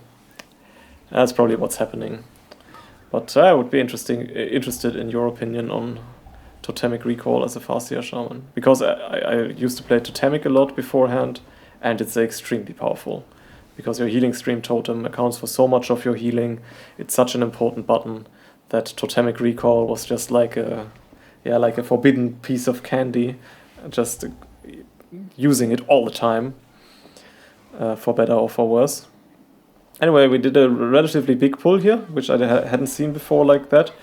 But I kind of like it. Just pull everything from the top as well, because these mobs really don't do that much. And now we go into Big Mama. We have Lust ready for it, and this fight is also not that challenging really. You just need to make sure to interrupt the maximum distortion casts from the little drones, and then prepare mentally as well as with your abilities for the jumpstart phase, which is the big AoE damage event where there's also a damage amp going on. And yeah, dodging the sonic boom, but this is very easy, just move out a bit and then move laterally. And here we go, jumpstart, and you can see I saved my ancestral swiftness, and I pop it, because now I get from my 4-set bonus, I get a 25% healing increase for 8 seconds, which is extremely powerful. So this jumpstart ability is one of those cases where it's not optimal to just use ancestral swiftness on cooldown, because here you have an extremely high damage event, and you want to line up your 3 ancestors and the damage buff from casting the healing buff from casting ancestral swiftness, that it fits inside of this window. So you can see I used ancestral swiftness again here, because my judgment is, okay, this will take more than 30 seconds until the drones are dead, so I can use it once, just so that my chain lightnings deal more damage and that my healing is a little bit more potent in this phase. But if it comes off cooldown now, before the drones die, I will not use it again. And it looks like it will be pretty much exactly on point, so I could use it, but it's close. Now jumpstart cast starts. I use ancestral swiftness again. Again, we have the 25% healing increase from the 4-set, and you can see that Farseer Shaman just absolutely destroys this AoE damage without any real problems. So yeah, this is a good thing to keep in mind, to hold your ancestral swiftness in these situations, to be able to line it up with the jumpstart cast. Apart from that, the encounter also has a moderately powerful tank hit, at least on these key levels on the tank in Electro Crush. Yeah, just keep a little bit of an eye on the tank. But as a shaman, if you have Earth Shield on them and you put Riptide on them and you cast a bit of a healing surge from time to time, ideally empowered by Lava Burst through Master of the Elements, then tank healing usually isn't that big of a deal here. Again, I used 1 Ancestral Swiftness in the meantime, and again it lines up perfectly for the last jumpstart cast. Pop Ancestral Swiftness, go for an instant cast Chain Heal, and then just continue Riptide, Chain Heal combinations to heal through the damage. And you can see, like this, if you line up this window, you don't even need any of your cooldowns to get through jumpstart. I used neither Ascendance nor Healing Tide, which is good, I suppose, because now we're getting into a fight against a Blood Warper, and this is a very healing intensive fight that you also don't necessarily need these cooldowns for, but it's good to have them regardless. Oh, I finally remembered to rebuff the warrior with my raid buff. Good for me. Okay, so I know Blood Warp cast is going out. I place my Cloudburst totem. Perhaps some discussion of the Cloudburst totem usage, which I've sort of forgotten about up until this point. And I also use Ascendance. And now I cast Chain Heal on the targets affected by Riptide. That's very important that you always cast Chain Heal at the targets affected by Riptide, at least if you are spec'd into Flow of the Tides, because this will then consume the Riptide but empower the Chain Heal by 30%.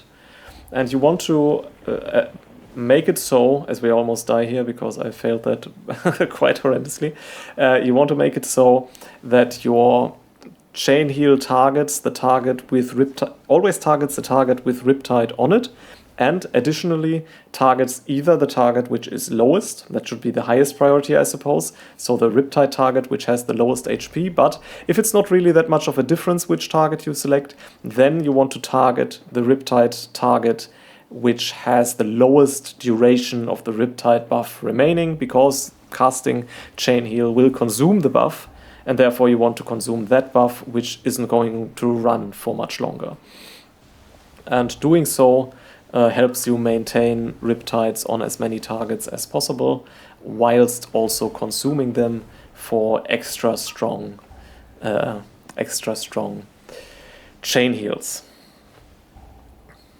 Yeah, again, we didn't really discuss the Cloudburst totem, but maybe we'll find the time on the Swamp Phase encounter, as our mob control here is mediocre and the warrior dies.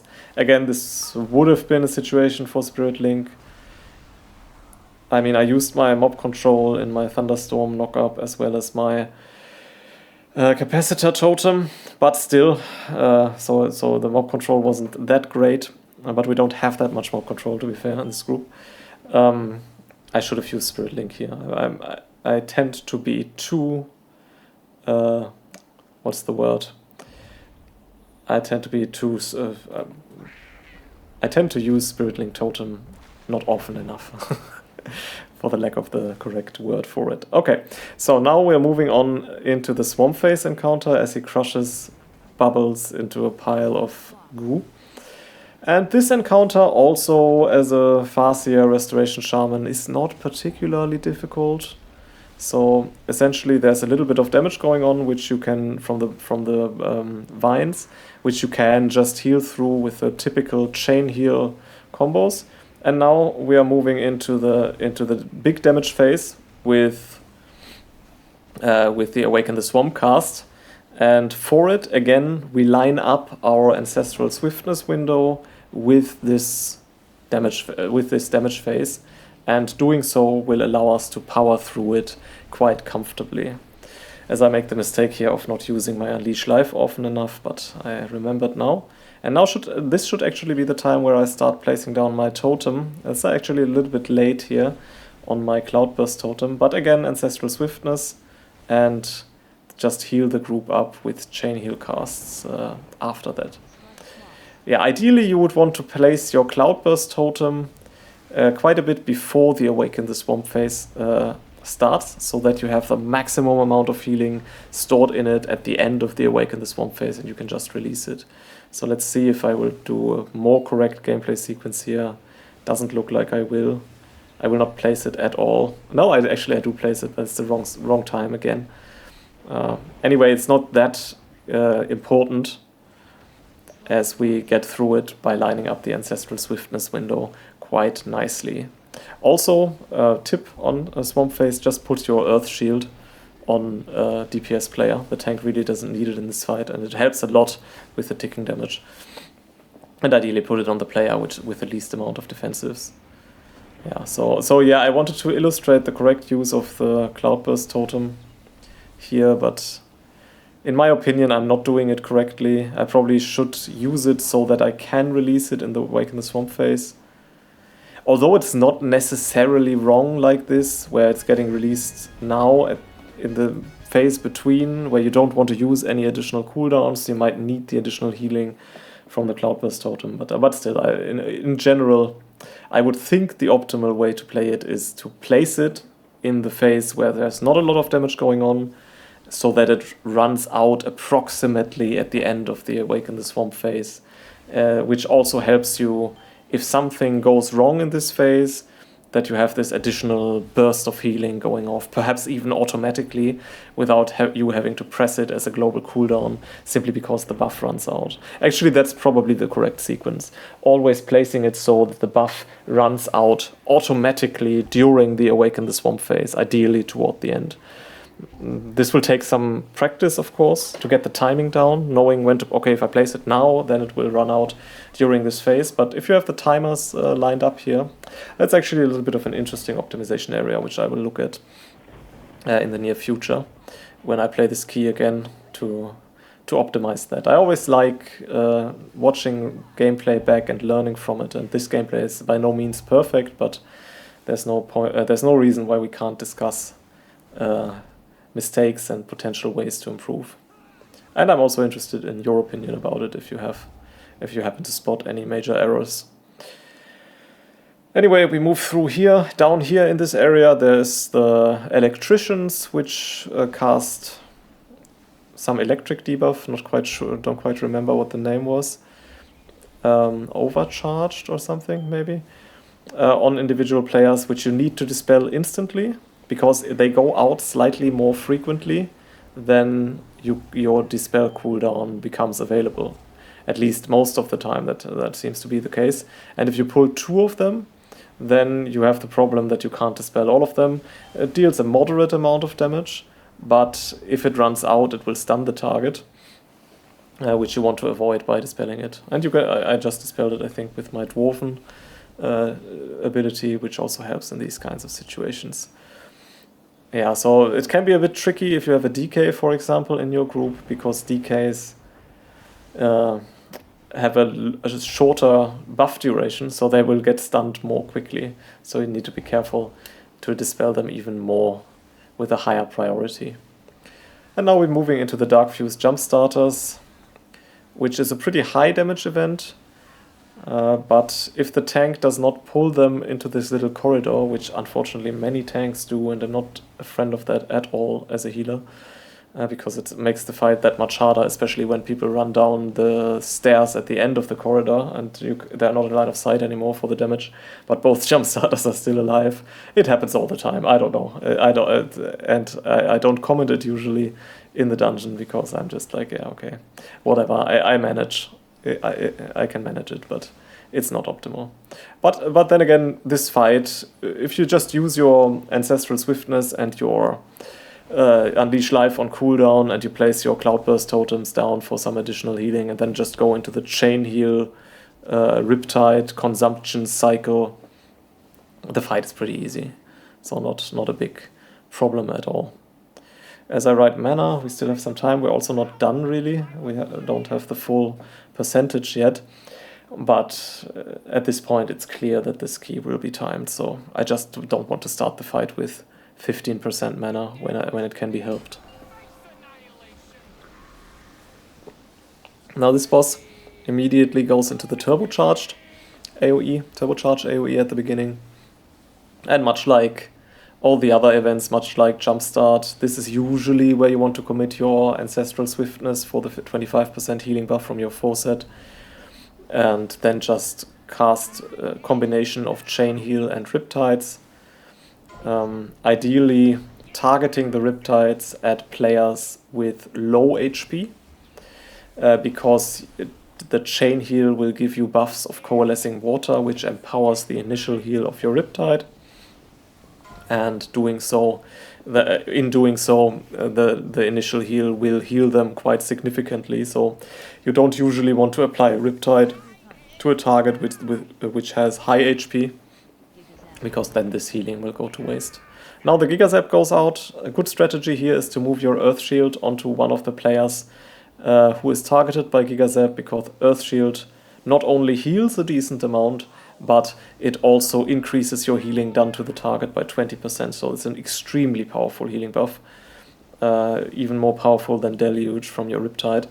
And it can't be overstated how good it is to move the Earth Shield to the target player taking the damage. And you will also see it now, hopefully I do it. we will have the Giga Zaps going out on the Paladin, on the Hunter, and you can see that I can see on my screen who is being targeted because I use a weak aura called targeted spells. It shows me X or Y is being targeted by the ability. And then I can move the Earth Shield in the global before the damage happens, so that I don't need to waste the global for moving the Earth Shield when the players are already taking damage. Because then it probably wouldn't be the right choice anymore. Because then the heal is probably more powerful than the additional healing promised by the Earth Shield. Because Giga Zap does a lot of damage, and if you just don't heal for one global, that can be very dangerous. Okay, you can see again I have saved up my Ancestral Swiftness here for the turbocharge AoE and to be able to power through it with the 25% healing buff, and it's absolutely inconsequential damage. I mean, it's only a 12, I realized that, but still, even at higher key levels, this can be healed quite comfortably. As long as you make sure that you have the 3 ancestors active from your Ancestral Swiftness and your Unleash Life, and then additionally have the 8-second long 25% healing increase. Yeah, anyway, we run back, but I think it can be seen from the timer that this key will be timed unless something crazy happens, which, spoiler alert, it does not. So I hope you enjoyed this section about Farseer Shaman. It was a little bit of a strange experience in this key, but in the end everyone was civil, and I think the only one who didn't say goodbye was the tank, but yeah, he was also the one who was criticized the most, so I suppose that's only human.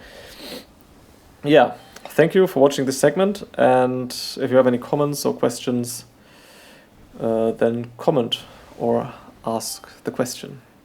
Thank you, and see you in the next segment. Okay, hi everyone, and welcome to the Evoker section of this video. It's a Tatzavesh dungeon on level 12, played on my Preservation Evoker. And man, I just love Evoker in this season. Really, I'm not playing it as much as I want to. That much I can say. But I'm not playing as much as I want to. Because of work and other stuff. So you can see we can just absolutely unload a crazy amount of damage at the beginning of this pull, and it just feels so powerful.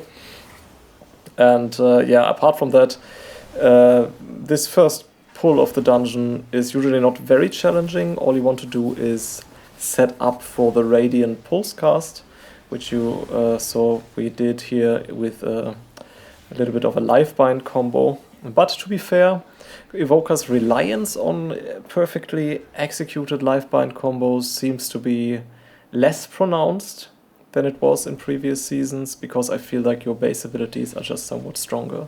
So like a naked Spirit Bloom, it's not a lay on hands for your entire group for sure, but it's a very strong AoE heal even without Lifebind. So yeah, I guess I'm still setting up for it, so you can see me preparing the echoes in case that some big AoE damage is going out. If I had thought about it properly, I would probably realize that there isn't really much AoE damage going on in this fight unless the Hardlight Barrier goes through. But yeah, in any event. So for the most part as an Evoker, you just cast Living Flames these days. That's my experience. Because you have so much room, so much leeway to be able to deal damage. As here, okay, here we have a situation where I wasn't mentally perfectly prepared for the Zohon is his name, I think, the mini-boss. He casts Radiant Pulse immediately when he is pulled, which deals a very high amount of AoE damage, and you really want to be prepared for that as a healer. But I ideally prepare for this one, the next one, which is going on now. Okay, here you can see, okay, we have echoes prepared on all of our teammates, and we consume the echoes by casting Verdant Embrace on ourselves, and now we go into the Spirit Bloom. So this is the classic Lifebind, Spirit Bloom Lifebind combo, which is your go-to bread and butter spell for large AoE healing. And you can see it's very powerful. It just eats the Radiant Pulse for breakfast. And apart from that, you want to use your temporal anomaly for the most part to apply reversion to your group. And this application of reversion has two benefits. The first one being that each target affected by your reversion will be healed by 10% more, or has a 10% healing buff on them due to your grace period talent. And this even becomes a 20% healing increase if you have two reversions on the target. So not only the reversion, but also the echoed version of reversion. As you can see on the priest, for example, he has two buffs right now, meaning that healing to him is increased not by 10, but by 20%. Apart from that, though, each target affected by your reversion also gives you a chance for life spark procs, which you can see, or you could see here on my screen, as I have one of the classic freeze screens. They still happen to me, unfortunately. And this makes your next Living Flame instant cast, but it also empowers the Living Flame, as I have struggled finding my weapon. It's always easier to see when you're not playing for the ability.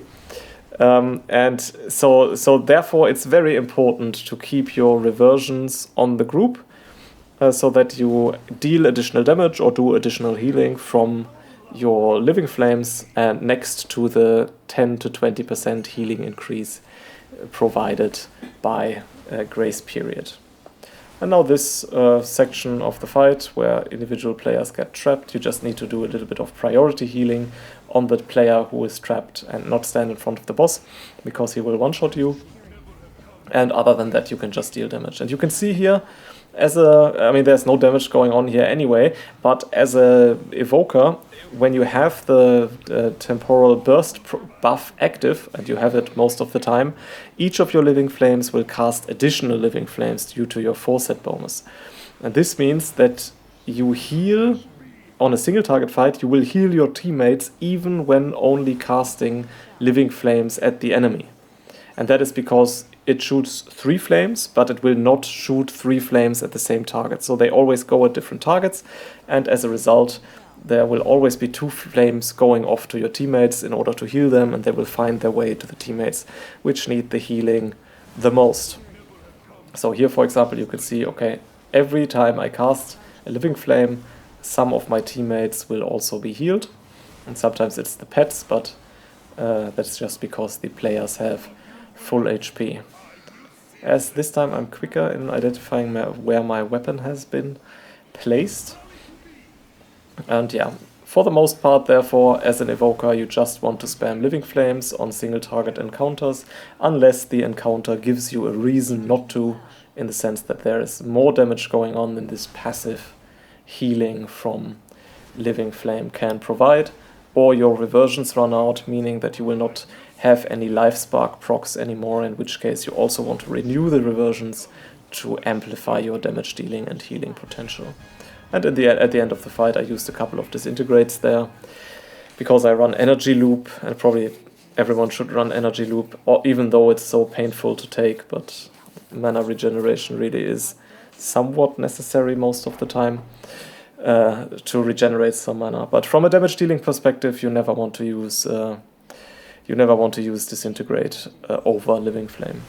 Even that was the case before this season started, but it's even more the case now. Now the Tracker Zokors, is also relatively straightforward. He essentially spawns a beam splicer on the ground. You can see it over here, like a rotating beam, which you don't want to stand in. It's not a one-shot. You can heal the damage unless the key level is very high. Tank asks for a repair mount. I don't think I remember him asking that. Let's see if somebody puts one up, because I don't think I read that actually. Oh yeah, there's someone with a mount. And now we pull the hounds. So this part of the dungeon, there's essentially nothing going on. You just have to dodge the breath from the hounds, and apart from that, interrupt their ancient dread cast. But the whole thing is pretty straightforward, which is not necessarily true for the pull down here, where the little cats do give a debuff on players, which deals a significant amount of damage, and then the dire horn charges players which does pretty low damage, and it does this Thrash AoE damage event, which is also an absolute joke.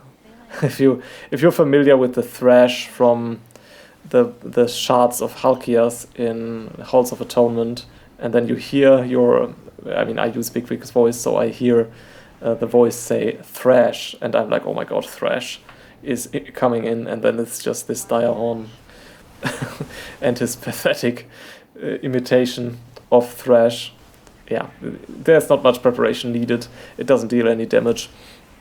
You just want to make sure that the players with the debuff from the cat on them receive some healing. But all in all, not super difficult. And again, you can just focus on dealing damage here.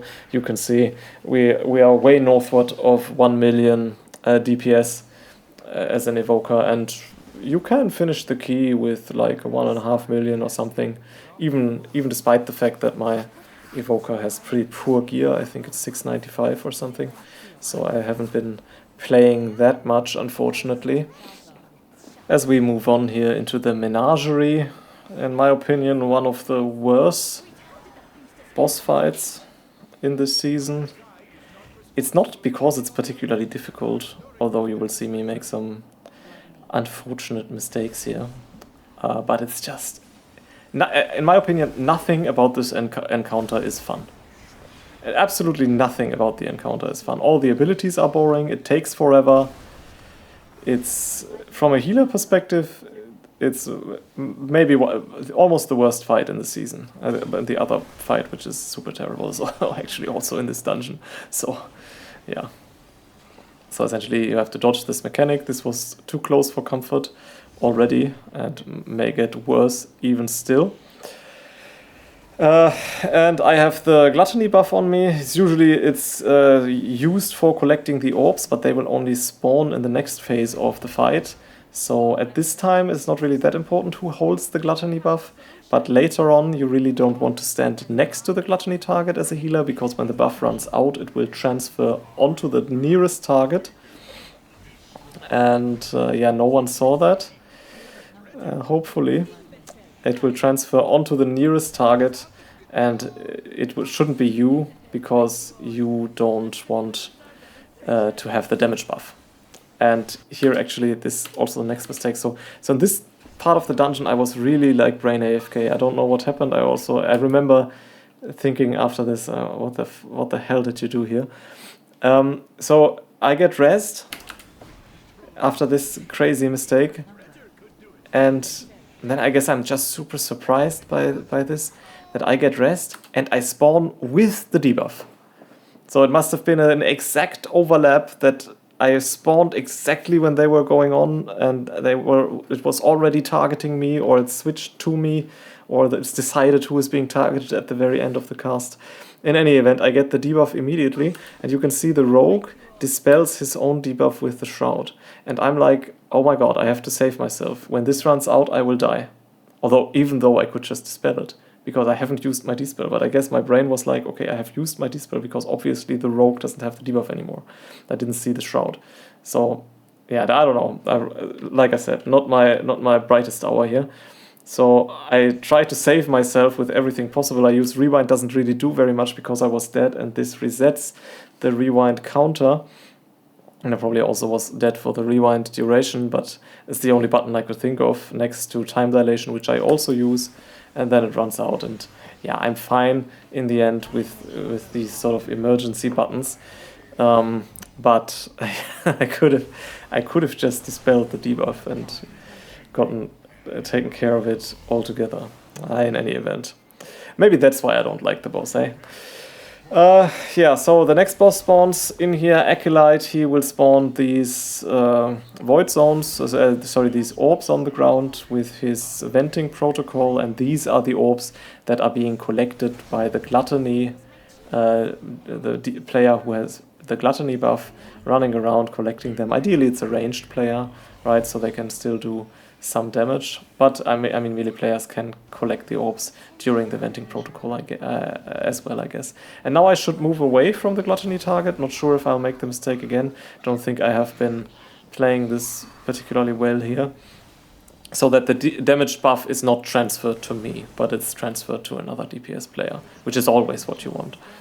And finally, the end boss, the last one, Vensa Goldfuse, spawns in, and she casts Chains of Damnation, which need to be destroyed or dispelled, but not by a normal dispel, but players can get out of it with immunities, and I think movement effects like Blessing of Freedom also work on this.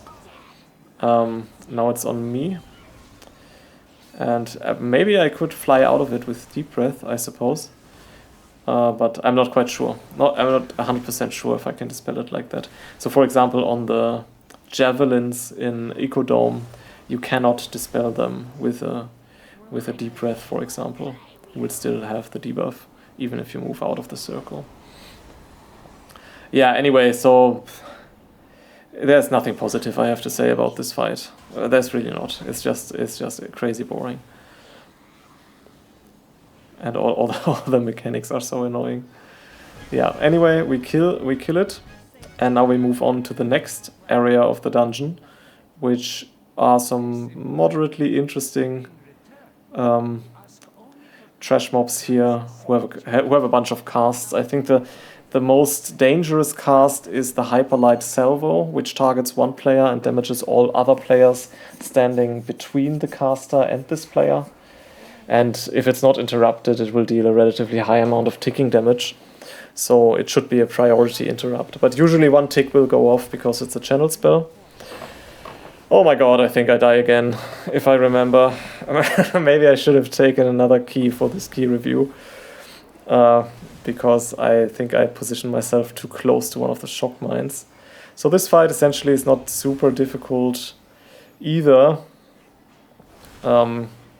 As you just need to make sure that when you get targeted by this beam, that you will move away from the player who is also targeted. And yeah, and I'm dead again. I remembered correctly. I was like, of course, I saw the shock mines and I was like, okay, you will be able to move away from them when the beam goes out. But then I was too slow to react, so I should have moved further back immediately because it was pretty clear that if I get targeted, I will get pulled into it. I thought my reaction time would be fine, but it wasn't. So, yeah. Well, at least you can't say I'm not showing you my mistakes. So, now we move on. Yeah, I think I remember the tank also played this differently. I think we move on to the market next. No.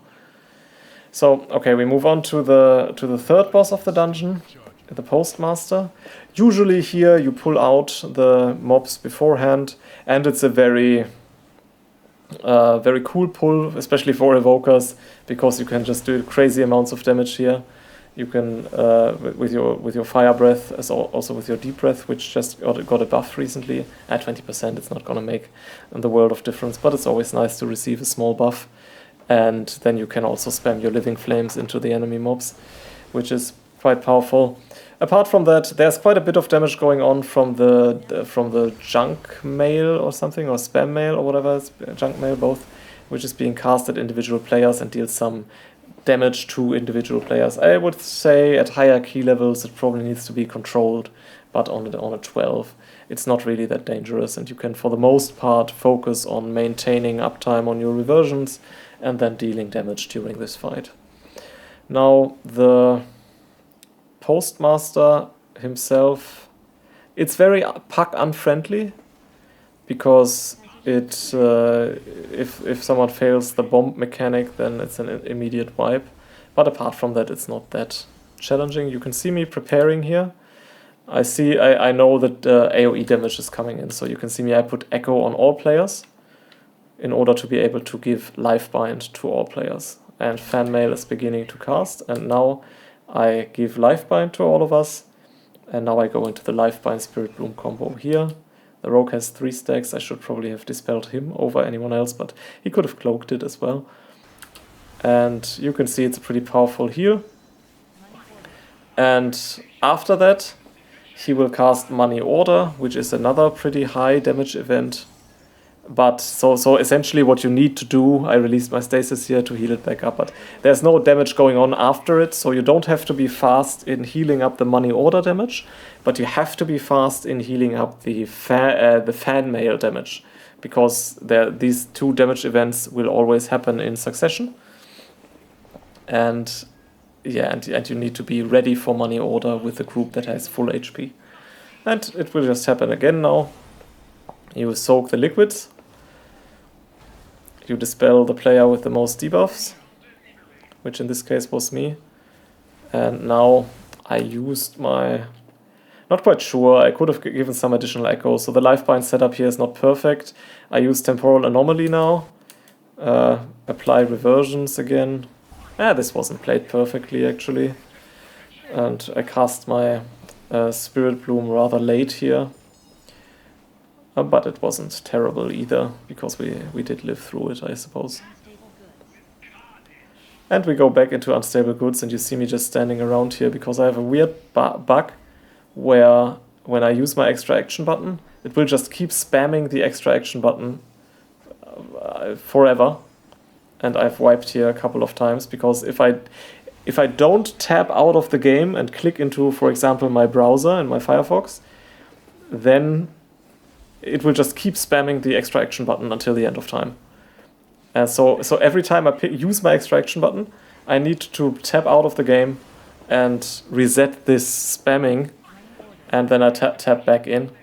And I can't forget this, because if I do, then this I will instantly wipe the group. So I have to make sure to always remember to do this after using my extra action button. Here anyway, in other dungeons it's not that bad. But I also did pull Demencius by just going toward the portal once. And because it's spamming all the time, you just immediately go to Demencius and pull him. Yeah, Raid wasn't particularly happy about that, but yeah, I don't know what this bug is.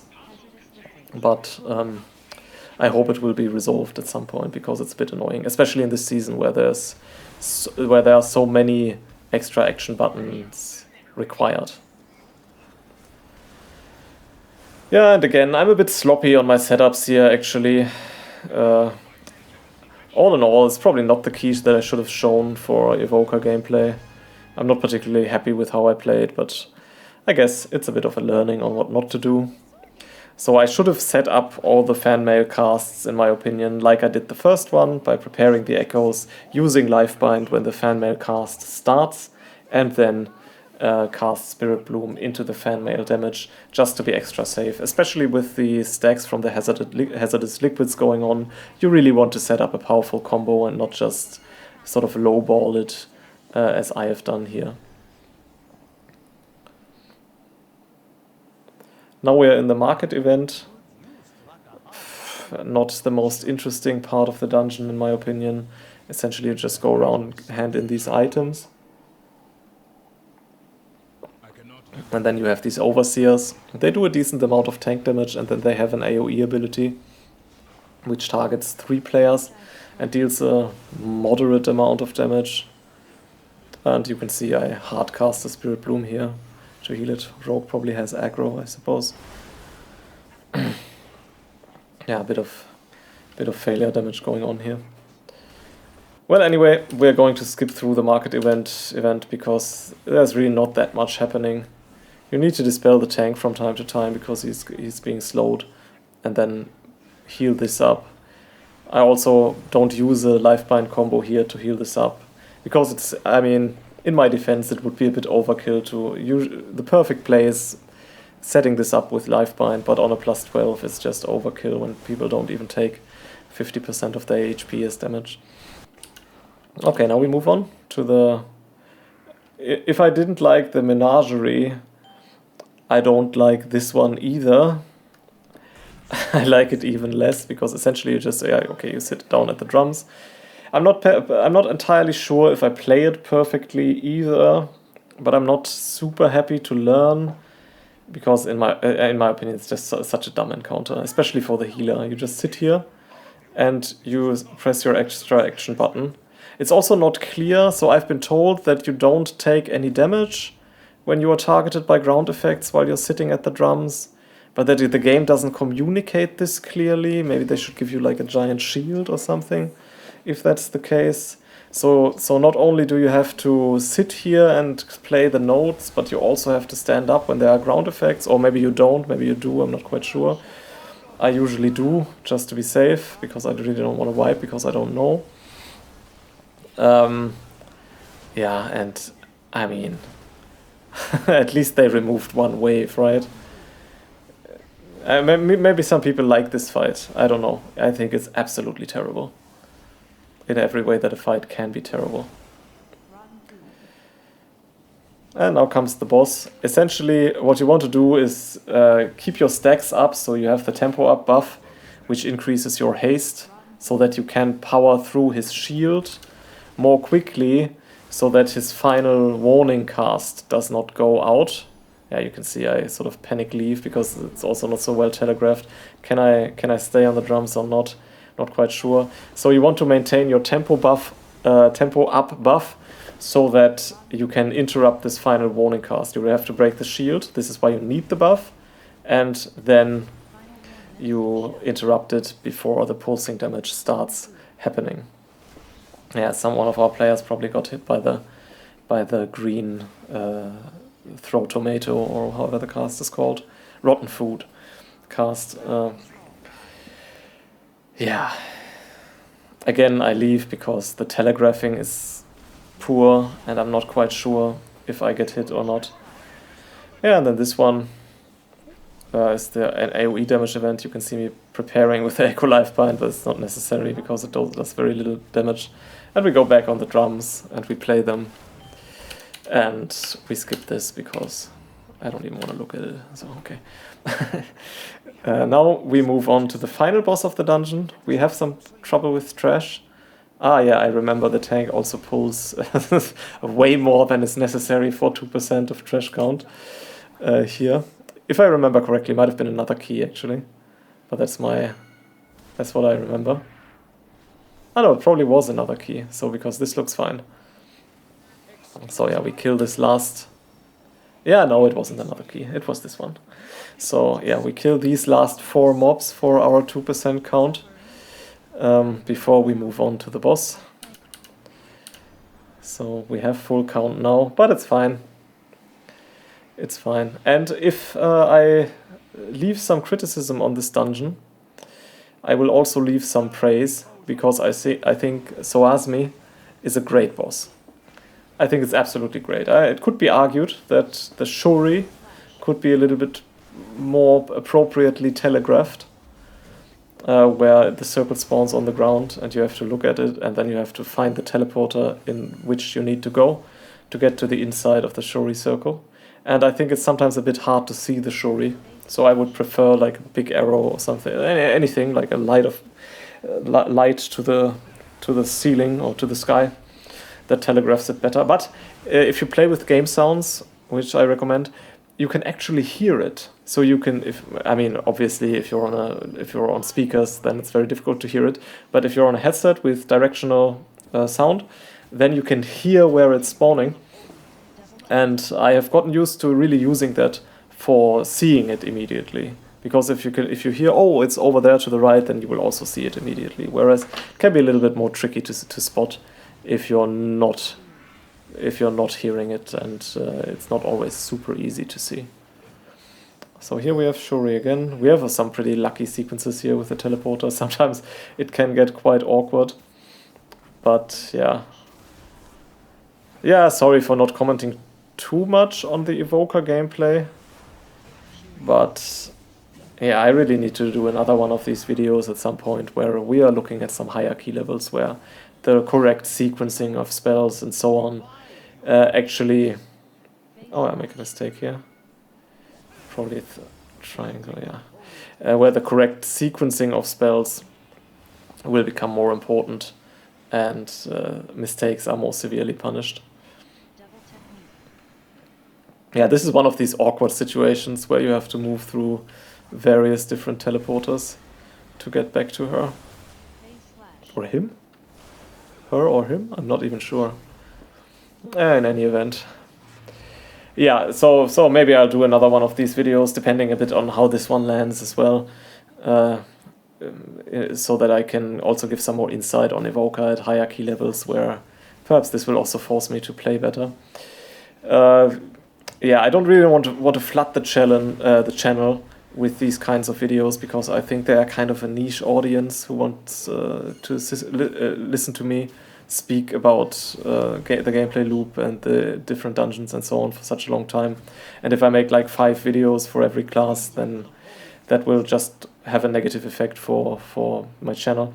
So I want to do it in a clustered way like this, where I have all the different classes in the same video, and let's see if people actually like to see that or they don't. Obviously it's a lot of work for me, but I'm okay with that. As we finish out this dungeon,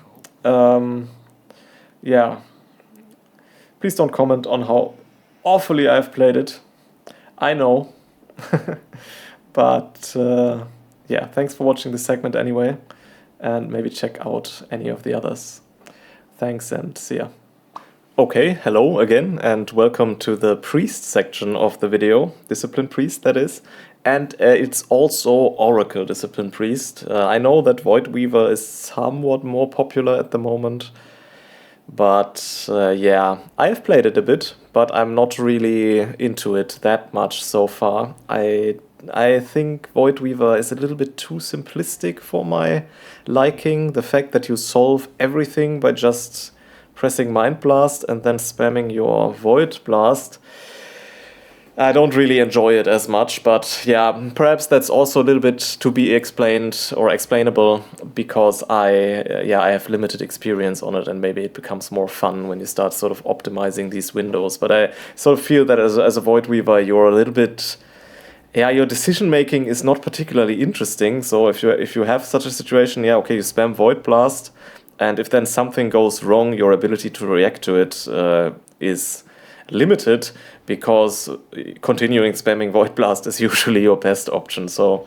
yeah, I really enjoy Oracle more, despite the fact that it has been gutted a little bit, and deservedly so, to be fair. I don't think it's good for the game at all if one healer stays that powerful for such a long time. So yeah, I'm fine with the power of Oracle Priest going down. And to be fair, it's still a viable healer. I still prefer playing Oracle Priest in terms of the safety it provides for the group compared to most other healers, actually. But you really realize the reduction in power of Oracle Priest in fights where there is a lot of rot damage going on, for example, like Swamp Phase, where previously you could get through it pretty easily. But now it's become significantly harder because your overall throughput just isn't the same. For fights like this one, where there's more sort of a spot damage going out on individual players, it's not that... yeah, it still feels very powerful, because you're very good at handling this sort of damage on individual players as an Oracle Discipline Priest. And yeah, as a basic rule, as a Disc Priest, you just want to keep your atonements on the group. You can see it here on the right side. For the most part, you want to apply them with your Power Word Radiance, but yeah, you can't apply atonement to the group for the entire duration only with Radiance, because that just doesn't work out in terms of the cooldowns, although it almost does. But yeah, you can apply it then with the shields and with your flash heal, and also with renew in some cases. So if you see atonements running out on individual players, just rotate your shields and flash heal casts onto these players to renew their atonements for the full duration. Now, we don't do this crate thing here. I mean, we're going to pass by it again, but I really also didn't want to do it right now, because yeah, bad things happen when the healer is 10 seconds late to the fight, so I didn't want to take the risk of that happening. And yeah, here you can see I have a weak aura for power infusion, which tells me to sort of PI a target that is currently using cooldowns. I was a little bit late on using it because I was currently inside of my premonition of clairvoyance window where I really didn't want to use the cooldown reduction for slightly reducing the cooldown of my PI, so I prefer to use it a little bit later in this case. But yeah, again, in these fights you just want to keep your atonement on the group and then go from there. Also, a good general rule when starting a fight as a Disc Priest in general, not that doesn't count only for Oracle, is to put Shadow Word Pain on one target as your first move. Probably doing it here, yeah. And then cast Penance onto that target. And that will spread the Shadow Word Pain to other targets. And that's actually quite powerful, both enhancing your atonement healing, but also obviously dealing some additional damage. And you then, if you don't need to cast defensive penances, you then want to continue doing that and spread the Shadow Word Pain to more and more targets inside the enemy mob pack. Now, that will not make it so that you are dealing a ton of damage as an Oracle Discipline Priest, I'm afraid, but it will definitely contribute a little bit to your atonement healing. And it will also contribute to your damage, it just will be underwhelming all the same. Yeah, and apart from that, these pulls do have a little bit of damage going on, but overall, it's right now it doesn't seem particularly difficult to handle for this. For my Oracle Discipline Priest. Now the Bombshell Crabs will die. We have quite a number of them, so that would actually be a problem. I placed down my barrier. I made a mistake here, I guess, in using all my premonitions before that happened. In which case, if you don't have any premonitions, that's actually relatively dangerous. I could have used a defensive Ultimate Penitence to heal through it, but yeah, I didn't really want to use the cooldown for that purpose. But that would have been a solution in the end. But definitely a mistake on my part to not have anything ready for the death of the Bombshell Crabs. I should have considered that, and the reason why I didn't have anything ready was for sure the fact that I just didn't think about it. That I need something at the end of the pack to heal the damage from these explosions. Now, here in these fights, unless you are playing it like me and stand inside of the shredation casts on the ground, there's usually not a lot of damage going on. And as I say that, we're in full emergency management mode. I also almost died and used my pain suppression at the last moment, but obviously the Surveying Beam cast was also interrupted. That almost killed me. So yeah, definitely an unusually high amount of damage going on in this pull, which you won't see here most of the time. But I also make the mistake of not moving out of the Shredation Saw Blades quickly enough. Yeah, but Oracle Discipline Priest is actually a reasonably good class for dealing with the failure damage associated with this. And that's because you have your pain suppression, for example, and also your shields, which, to be fair, are much less powerful than they used to be. Even a bit more so than I had previously thought. So there's really a very big difference between the potency of your shields in this season compared with the previous season. And that's not to say they are useless, they are still okay, especially also on fights like the one which is coming up with Kiza and Bront, because you can just shield the person with the kinetic explosive gel on them, which will really help with the damage. Actually very surprised by the quickshot damage here. I mean, my priest doesn't have the best gear. I haven't been playing him that much, so it's like 701 or something, or I'm not quite sure. Maybe it's a little bit higher. Maybe it's 703 or something. But yeah, the quick shot almost one-shot me. And here is the kinetic explosive gel to clear the bombs. Again, I have a freeze frame. Happens too frequently for my liking, actually. And yeah, I position myself for the charge. That's actually the main challenge, I would say, here in this fight positionally, is to position yourself for the charges ahead of time so that you really need to be a bit on point as a healer, because there is quite a bit of erratic damage to heal, and then you also have to make these positional considerations as well. Yeah, but I also highly recommend, especially on this fight, you can see it here, the weak aura targeted spells. You can see I already know that Shaman is going to be targeted by the kinetic explosive gel. And unfortunately, many DPS players won't know, which will put you into an unfortunate situation where they are already taking a high amount of damage, but they are nowhere near a bomb, and then you need to really think about it, what you can do. Here you can see with the Shaman, he plays this reactively. Now he's right next to a bomb, so it's not that big of a deal, but he didn't position himself beforehand on a bomb, but he sees, oh god, I have the debuff, and then he moves toward the bomb. And this can be very dangerous, because the kinetic explosive gel ticking damage is very high, and also the dispel damage is very high, so yeah, that's a big problem. You can see I'm already positioned here on the bombs to bait the charge, but it didn't go on me, so I didn't need to do that. Again, I see, okay, I have it on me, but I have a tracker up here that shows me, okay, are there any bombs remaining? There are none of them remaining, and I just dispel myself immediately. Although I don't always trust this tracker, although I probably should, but most of the time, if I haven't already mentally processed the bomb clearance while it was going on, most of the time I still look around and really double check whether or not the bombs are really cleared. Reminds me of when I'm driving my car, I have like a what's it called, like if someone is in the dead angle behind your car and on the right or on the left, not quite sure what it's called in English, then my car will beep at me. So I don't need to turn around and look if there's a car, but I look all the time anyway. So yeah, the trusting of technology is not strong in this one. But again, yeah, pain suppression, by the way, is also very useful for the kinetic explosive gel to sort of take the danger away from it, especially if the target is not properly positioned or is low or has previously been targeted by the quick shot.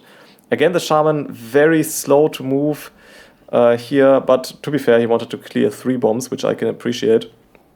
And we did get the clearance on the 3 bombs as well. Yeah, apart from that, just make sure to keep your atonement on the group. You can see me reapplying it via shield onto the demon hunter here, and now it's running out on the Shaman. Now I reapply it with radiance, but I could also have reapplied it with flesh heal, and then just spot heal the damage that is going on individual players. I would say actually that the Oracle Discipline Priest on this fight in particular is still one of the strongest healers, because you really excel at dealing with these sort of individually targeted spells like the quick shot and so on. Although, to be fair, as an Oracle Discipline Priest, you are not the best at reacting to failure damage. So if someone takes a lot of unforeseen damage, then you're really not that good at reacting to this sort of damage, because you don't have any meaningful instant heals for players. Yeah, you have your shield, but given the weakness of the shield currently, it doesn't really save a player when they are almost dead. And then you can just cast Penance. It's sort of an instant heal, but also sort of not an instant heal. I should actually rebuff the Demon Hunter with Power Word Fortitude, but I seem to forget. I will notice probably when I'm out of combat and see the buff missing again, but I also didn't notice the last time, so let's see if I will rebuff this at any point during the remainder of the dungeon. Now these fights here are usually very uneventful. There's not much going on.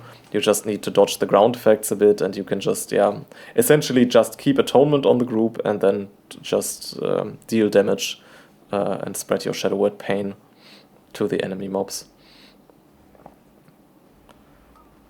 And we're going to skip ahead a little bit here, I suppose, because these fights really are quite uneventful. And the next thing that really matters is Big Mama. And I think I make a mistake here. Yeah, I remember that one. Where I run in. The tank sort of got in before Big Mama was moving over. He wanted to pull these mobs back there. And and then I went inside. As my coffee maker is going off right now. Sorry for that. Usually I turn it off before I do these recordings, but I forgot this time. And yeah, so that was my mistake. I pulled, although I shouldn't have, but yeah, I didn't have the mental awareness at this point that we are not going in to pull Big Mama, but the tank just wants to do a ring around the rosy. But to be fair, I also don't think that this is necessary, although I don't know, it's probably okay on the side of the tank. Generally, I'm a defender of not doing anything that can be misunderstood or misinterpreted. as a tank, because it just poses a risk, even if perhaps it would be, yeah, it would make sense, but some people might misunderstand it. And you can also see we already have the kilo block barrier here on the group, which is a bit of a crisis moment, especially given Oracle Priest's lower throughput. And now we have a darkness, which is very useful. And I use my premonition of clairvoyance. I like to put the shield on myself from it, because piety will also be active with clairvoyance, so any healing on me that is overhealing will also heal other players. So it's very good if you have big shields on yourself, because then this overhealing will feed into healing to everyone. And yeah, so we power through this jumpstart with clairvoyance here, use another radiance at the end. But I do remember being a bit surprised, having played Oracle Priest beforehand, that, yeah, okay, the throughput is not quite what it used to be. Then again, the kilo block barrier beforehand obviously is also a bit of a problem, where you can really run out of steam as a healer if that is going on. Generally, how you want to set up for the jumpstart cast is apply your radiance when it goes off, and then have some cooldown ready for it. Ideally, you also have 2 cooldowns ready for it. Let's see what I do with the next one, which is coming up. So you can see I'm holding my insight, which is important. And I would like to see myself also holding the Shadow Fiend, although I'm not sure that I will. Actually, it may be on auto hold, because it will the cooldown will align with the Big Mama. Now it's then just the question if I will use it. There's the kilo block barrier again. And let's see what I do. Oh, that's a big mistake. Oh, yeah, that is a big mistake on my part. Yeah, I didn't have. Let's watch this again, actually, because that was really a big problem. You can see, okay, Radiance is, so Atonement is running out on my team, and there's the jumpstart. And I don't take the time to reapply Radiance.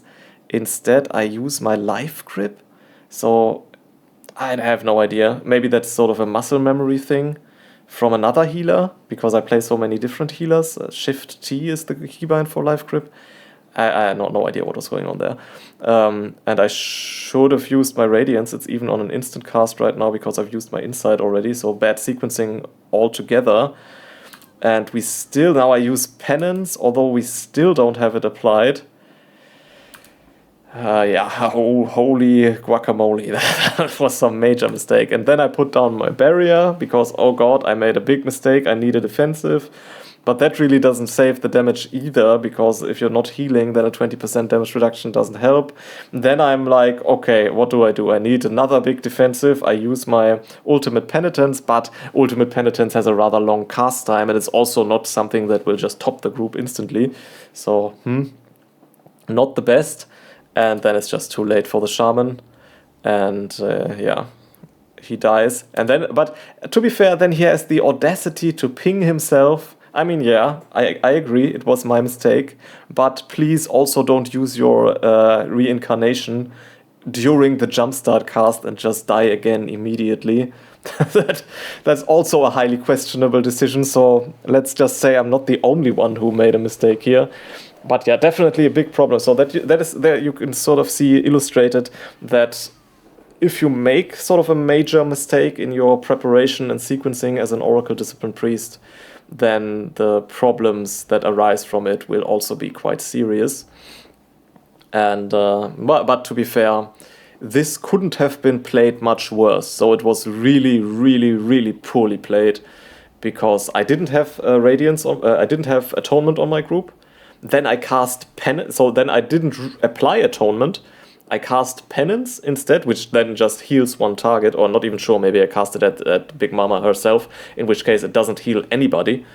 And then I did apply Atonement, so good for me, I suppose, but then I should have used Ultimate Penitence instantly, and not my defensive. Okay, and once again, why are we so low?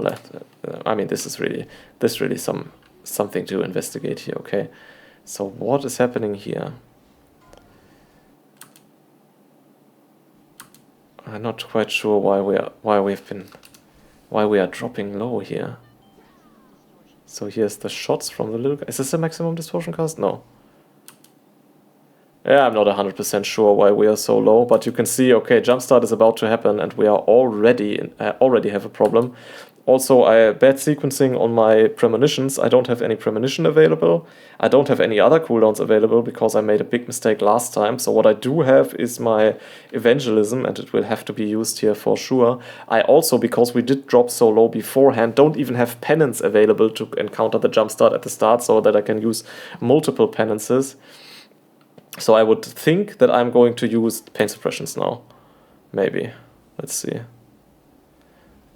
Okay, it's a flash heal spam, which I'm doing. Now go back into Radiance, continue spamming flash heals. Yeah, I mean, okay. Not the worst, given the tools I had to work with. Still, I think I would have liked to have seen myself use at least one pain suppression here.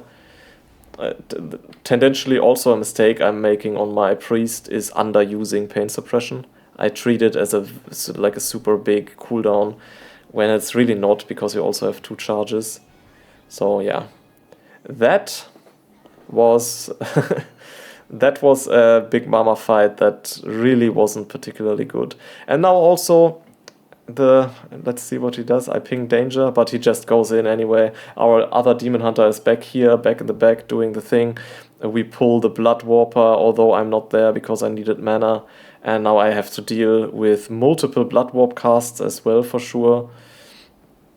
And I'm late to the fight. Yeah, not good. Not good by the tank to pull it like this. Let's see how I handle it. Also a problem, I suppose, that I used my Shadow Fiend here. I should have been holding it for the next Blood Warp cast, which is going off now. Let's see, I probably use Evangelism, I would think. Yeah, so I can really, for myself, I can really see that my proficiency on Oracle Priest has taken a little bit of a hit because I've been playing it so infrequently. So the sequencing is not great here. I also should have used my Evangelism on the last one, and I shouldn't have used the Insight like I did, because I just sort of used it in the middle of the fight without proper sequencing of spells afterwards. So yeah, we do get through it, but doing these sorts of mistakes on higher key levels would definitely be more troublesome than it currently is. But obviously it also doesn't help that the tank did this sort of this kind of a pull. And now here, yeah, that was our mistake, I suppose, as this is not the tank's mistake. It's quite usual to just drop down from there. But I saw someone taking the kite, and then I was like, okay, I guess we take the kite, and the tank was already down here. So it's a problem, but we do sort of manage to get the pack grouped up. But it's a dangerous pull all the same, because this needs to be controlled really well. The melees need to make sure that they are not getting hit by the loader bots. And your ability to contribute to this control is not particularly high as a Disciplined Priest, because you can essentially fear. You see I've already used it, and now you don't have anything left for it. And yeah, usually you want to have your cooldowns available for Swamp Phase, but also this is very dangerous, and I am mentally committed to use all of my cooldowns if necessary, and then have the future me handle Swamp Phase somehow, even without the cooldowns available. So you can see myself also using my Ultimate Penitence here, and I would hope that I get through this fight without also committing my Premonition of Clairvoyance. Let's see, I might actually be a little bit too...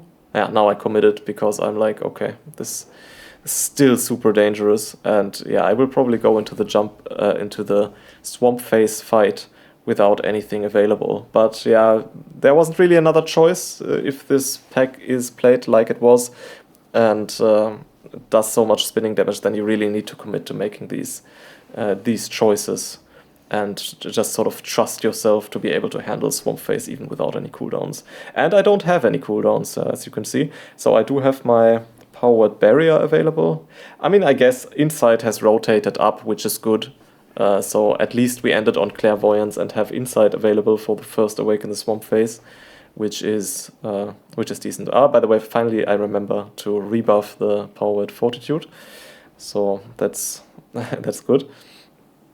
And yeah, let's see how this fight goes. Generally, you don't really need to think about tank healing too much, and during the phase where there's only divine damage going on, you can sort of alternate between penance and shield on these players. And let's see how I use my cooldowns here. I renew Radiance. That wasn't really necessary, but you really don't want to want your power, your atonements to run out during the Awaken the Swamp phase. So that was a bit of a better safe than sorry thing. And actually I don't use any cooldowns, do I? Ah, we have Darkness. Okay, that explains something here. So maybe I saw that and was like, okay, if we have Darkness, then maybe I don't need to use a cooldown. Not quite sure, but good that we got through that without using any of our cooldowns. And now you can see, okay, our cooldown situation actually isn't as bad anymore as previously thought. But here you can also see that, okay, Oracle Discipline Priest is struggling a little bit with keeping up with the healing without using any cooldowns outside of the Awaken the Swamp phase. So yeah, so I use Insight here to be able to heal the group up during the Awaken the Swamp phase. But even then, I also feel like Penance in this season feels a little bit underwhelming. So if you put it at individual players, it's not as strong anymore. So you're really sort of a bit more reliant as a Disc Priest during the Swamp phase encounter to use other cooldowns outside of only a Premonition. As you can see me putting the Power Word Barrier down right here. And now I go into Flash Heals probably, yeah. Flash Heal, by the way, is pretty strong. You shouldn't underestimate the power of Flash Heal in these sorts of situations. It can be really powerful when you have nothing else to be able to do. Now I put my shield from my Premonition of Solace onto the tank. It's at 15% damage reduction, so that's a mistake. Because I also put it after he got the tank hit, so and then he doesn't take any damage anymore, so he doesn't need this shield at all. And yeah, I'm really struggling here, as you can see. Not the best cooldown sequencing, and I think I'm pretty surprised by the lack of power that my spells have. Now, like I said, I have very bad gear. I do have the Forset, but I have pretty bad gear on this char, so it's also a bit of an item level thing. But still, yeah, I called to the Demon Hunter DPS, which is the only one who's in comms with me, that, okay, this is danger. I probably need people to use defensives because they are low already. And yeah, we go into our Premonition of Clairvoyance here, which gets us through it. And I really hope that we don't have another Awaken the Swamp phase coming up next. But there will be one more. And yeah, but I have cooldowns for it. Let's see. I use Ultimate Penitence here, and I use it defensively as well. So even to be extra safe. And you can see, yeah, it heals a bit, but actually it's not like you use Ultimate Penitence and then there's no... So it probably makes it so that the HP bars don't move, but they are also not being healed up at all.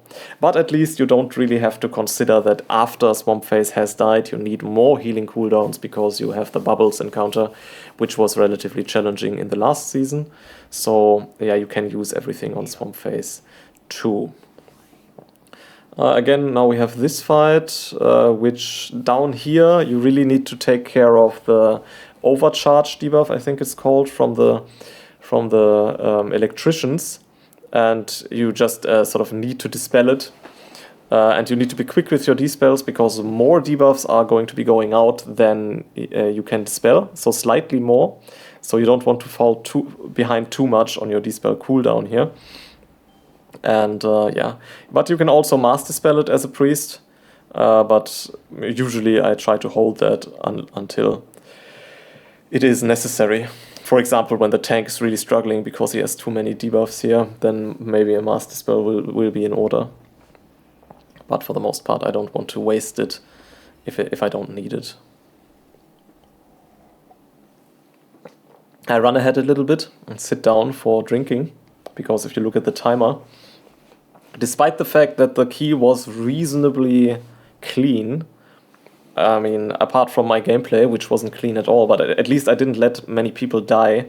So I'm not happy with how I played, but it was enough to sort of get the job done in most situations, except for the Big Mama thing, where this was very clearly my mistake.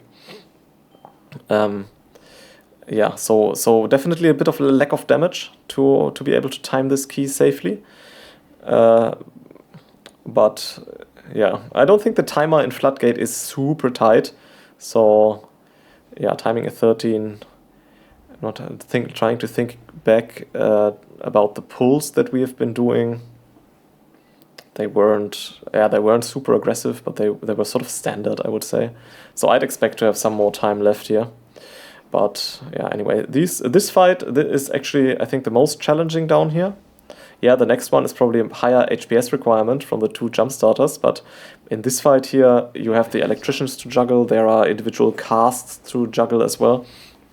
And it's pretty dangerous if you have a sort of overlapping damage. And here also, oh yeah, let's see if this one casts one more time. Well, actually it doesn't, so, but this chaining is very dangerous, especially if the healer is already sort of struggling with the HPS requirements, as I have been, I guess, in this key.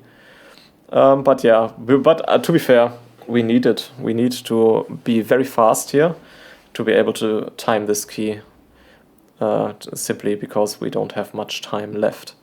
However, this is something that I absolutely hate when tanks do run through this and sort of, yeah, this is a huge problem because there are line of sight issues going on when we go through here, and you also need to really be careful to not get hit. You need to find little spaces and so on as a healer. This is just such a much higher mental toll as a healer if you constantly have to be playing inside of this little corridor area. So I absolutely hate it when tanks do that. And now you can see, okay, the Shaman is already down here, so he's out of line of sight and so on. So this is very dangerous. It saves you maybe like 2 seconds. I don't think it's worth it at all. But okay, most tanks do it. It's very rare that you find a tank which won't awkwardly run through this corridor because the tank, all he has to do is dodge the puddles on the ground, and that's basically it. And that's not particularly difficult. So the difficulty imposed upon the healer by doing this just doesn't seem to register with most tanks. Anyway, we pull the last boss, and it's good to have a cooldown available from getting out of the jump starter pack beforehand, because the boss will immediately go into his turbocharged AoE, which you need to deal with. And then you also have to deal with the Giga Zaps here, but generally using a combination of penances and shields, and you also can use pain suppression if it's ever really dangerous, will make you a relatively potent healer, I would say, as an Oracle Discipline Priest, in terms of being able to get through the Giga Zap cast. Let's see how we do here. We use our defensive in Fade, and now what you want to do ideally is cast Penance at the target, at the other target, and shield yourself, because shields will be stronger on yourself. And you also want to usually cast Flash Heal at the other target, because Flash Heals cast at other players will also heal yourself a little bit, and will also reapply Atonement to both of you, if that should be necessary. Now our Demon Hunter died here. How did that happen actually? I think he was too close to the boss, or he... he was he was eye beaming and couldn't move out of the zones. Yeah, so that's a bit of a problem. But we do still have, you can see down here, we do still have 1 combat res, and actually 1 more coming up. The problem rather is that we don't have time to lose in terms of losing the uptime of the DPS player, but also losing the 15 seconds on the timer in general. So again, you can use Flash Heal relatively well to deal with the Giga Zap casts on individual players. Flash Heal is quite strong, but it's also really mana intensive, so you need to be a little bit careful with how often you use it. But when you don't have Penance available, you don't have Shield available, then rotating into Flash Heal for healing these individual spot damage events is quite powerful. Again, we have another Giga Zap going out. I Radiance apply Atonement to both of them. And now this is Flash Heal, yeah. Yeah, that was... I should have applied the Radiance beforehand, probably. But I'm also a little bit... yeah, a little bit hesitant in using my cooldowns here, perhaps because of the Swamp Phase experience from before, where I was really surprised by how little healing I was doing. So I'm trying to hold my cooldowns until their use is absolutely necessary. But you can see that I'm sort of stacking cooldowns now. Now I used my Ultimate Penitence, but I have Evangelism available. I also have 2 powerful premonitions available, and now I use them. And I would also like to see myself get more into the mindset of dealing damage. However awkwardly low the damage of Oracle Discipline Priest is, we are really in a situation where every little bit of damage that can be put out counts. So yeah, and I think now I'm a little bit in doing that, and actually the Shaman got clipped here from the thing, got stunned. At least he didn't die. Now there's another Giga Zap. Actually, this would be a good situation also to use my Pain Suppression. Again, I finished the key probably with 2 Pain Suppressions active. That's just not good. Here I use my Insight to get through this. And now I would like to see myself just go into max damage dealing mode so that we can time the key with 12 seconds left. It's really close.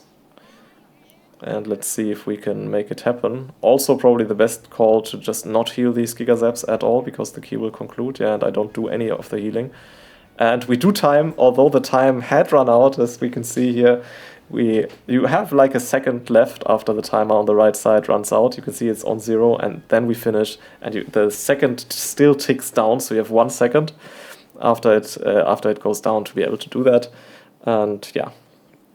That was Floodgate on level 13 on my Oracle Discipline Priest. Certainly not played super well, but yeah, that's just how it goes.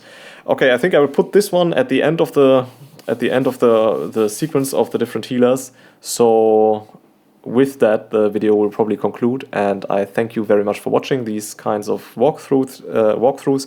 Let me know what you think about them. Do you like that? Do you sort of not like that? Would you like to see me discuss other things or sort of focus on some things more? So for example, in this key, I think I didn't focus on the rotation as much as perhaps I did in some of my previous gameplay commentaries. So yeah, please let me know any potential ways to improve this kind of format, or simply generally if you think it's worthwhile. And with that being said, thank you very much for watching, everybody. If you like my content, please like and subscribe. That helps me out a lot. And yeah, let's see where we go from here in terms of this channel. Thank you very much, and have a very nice day.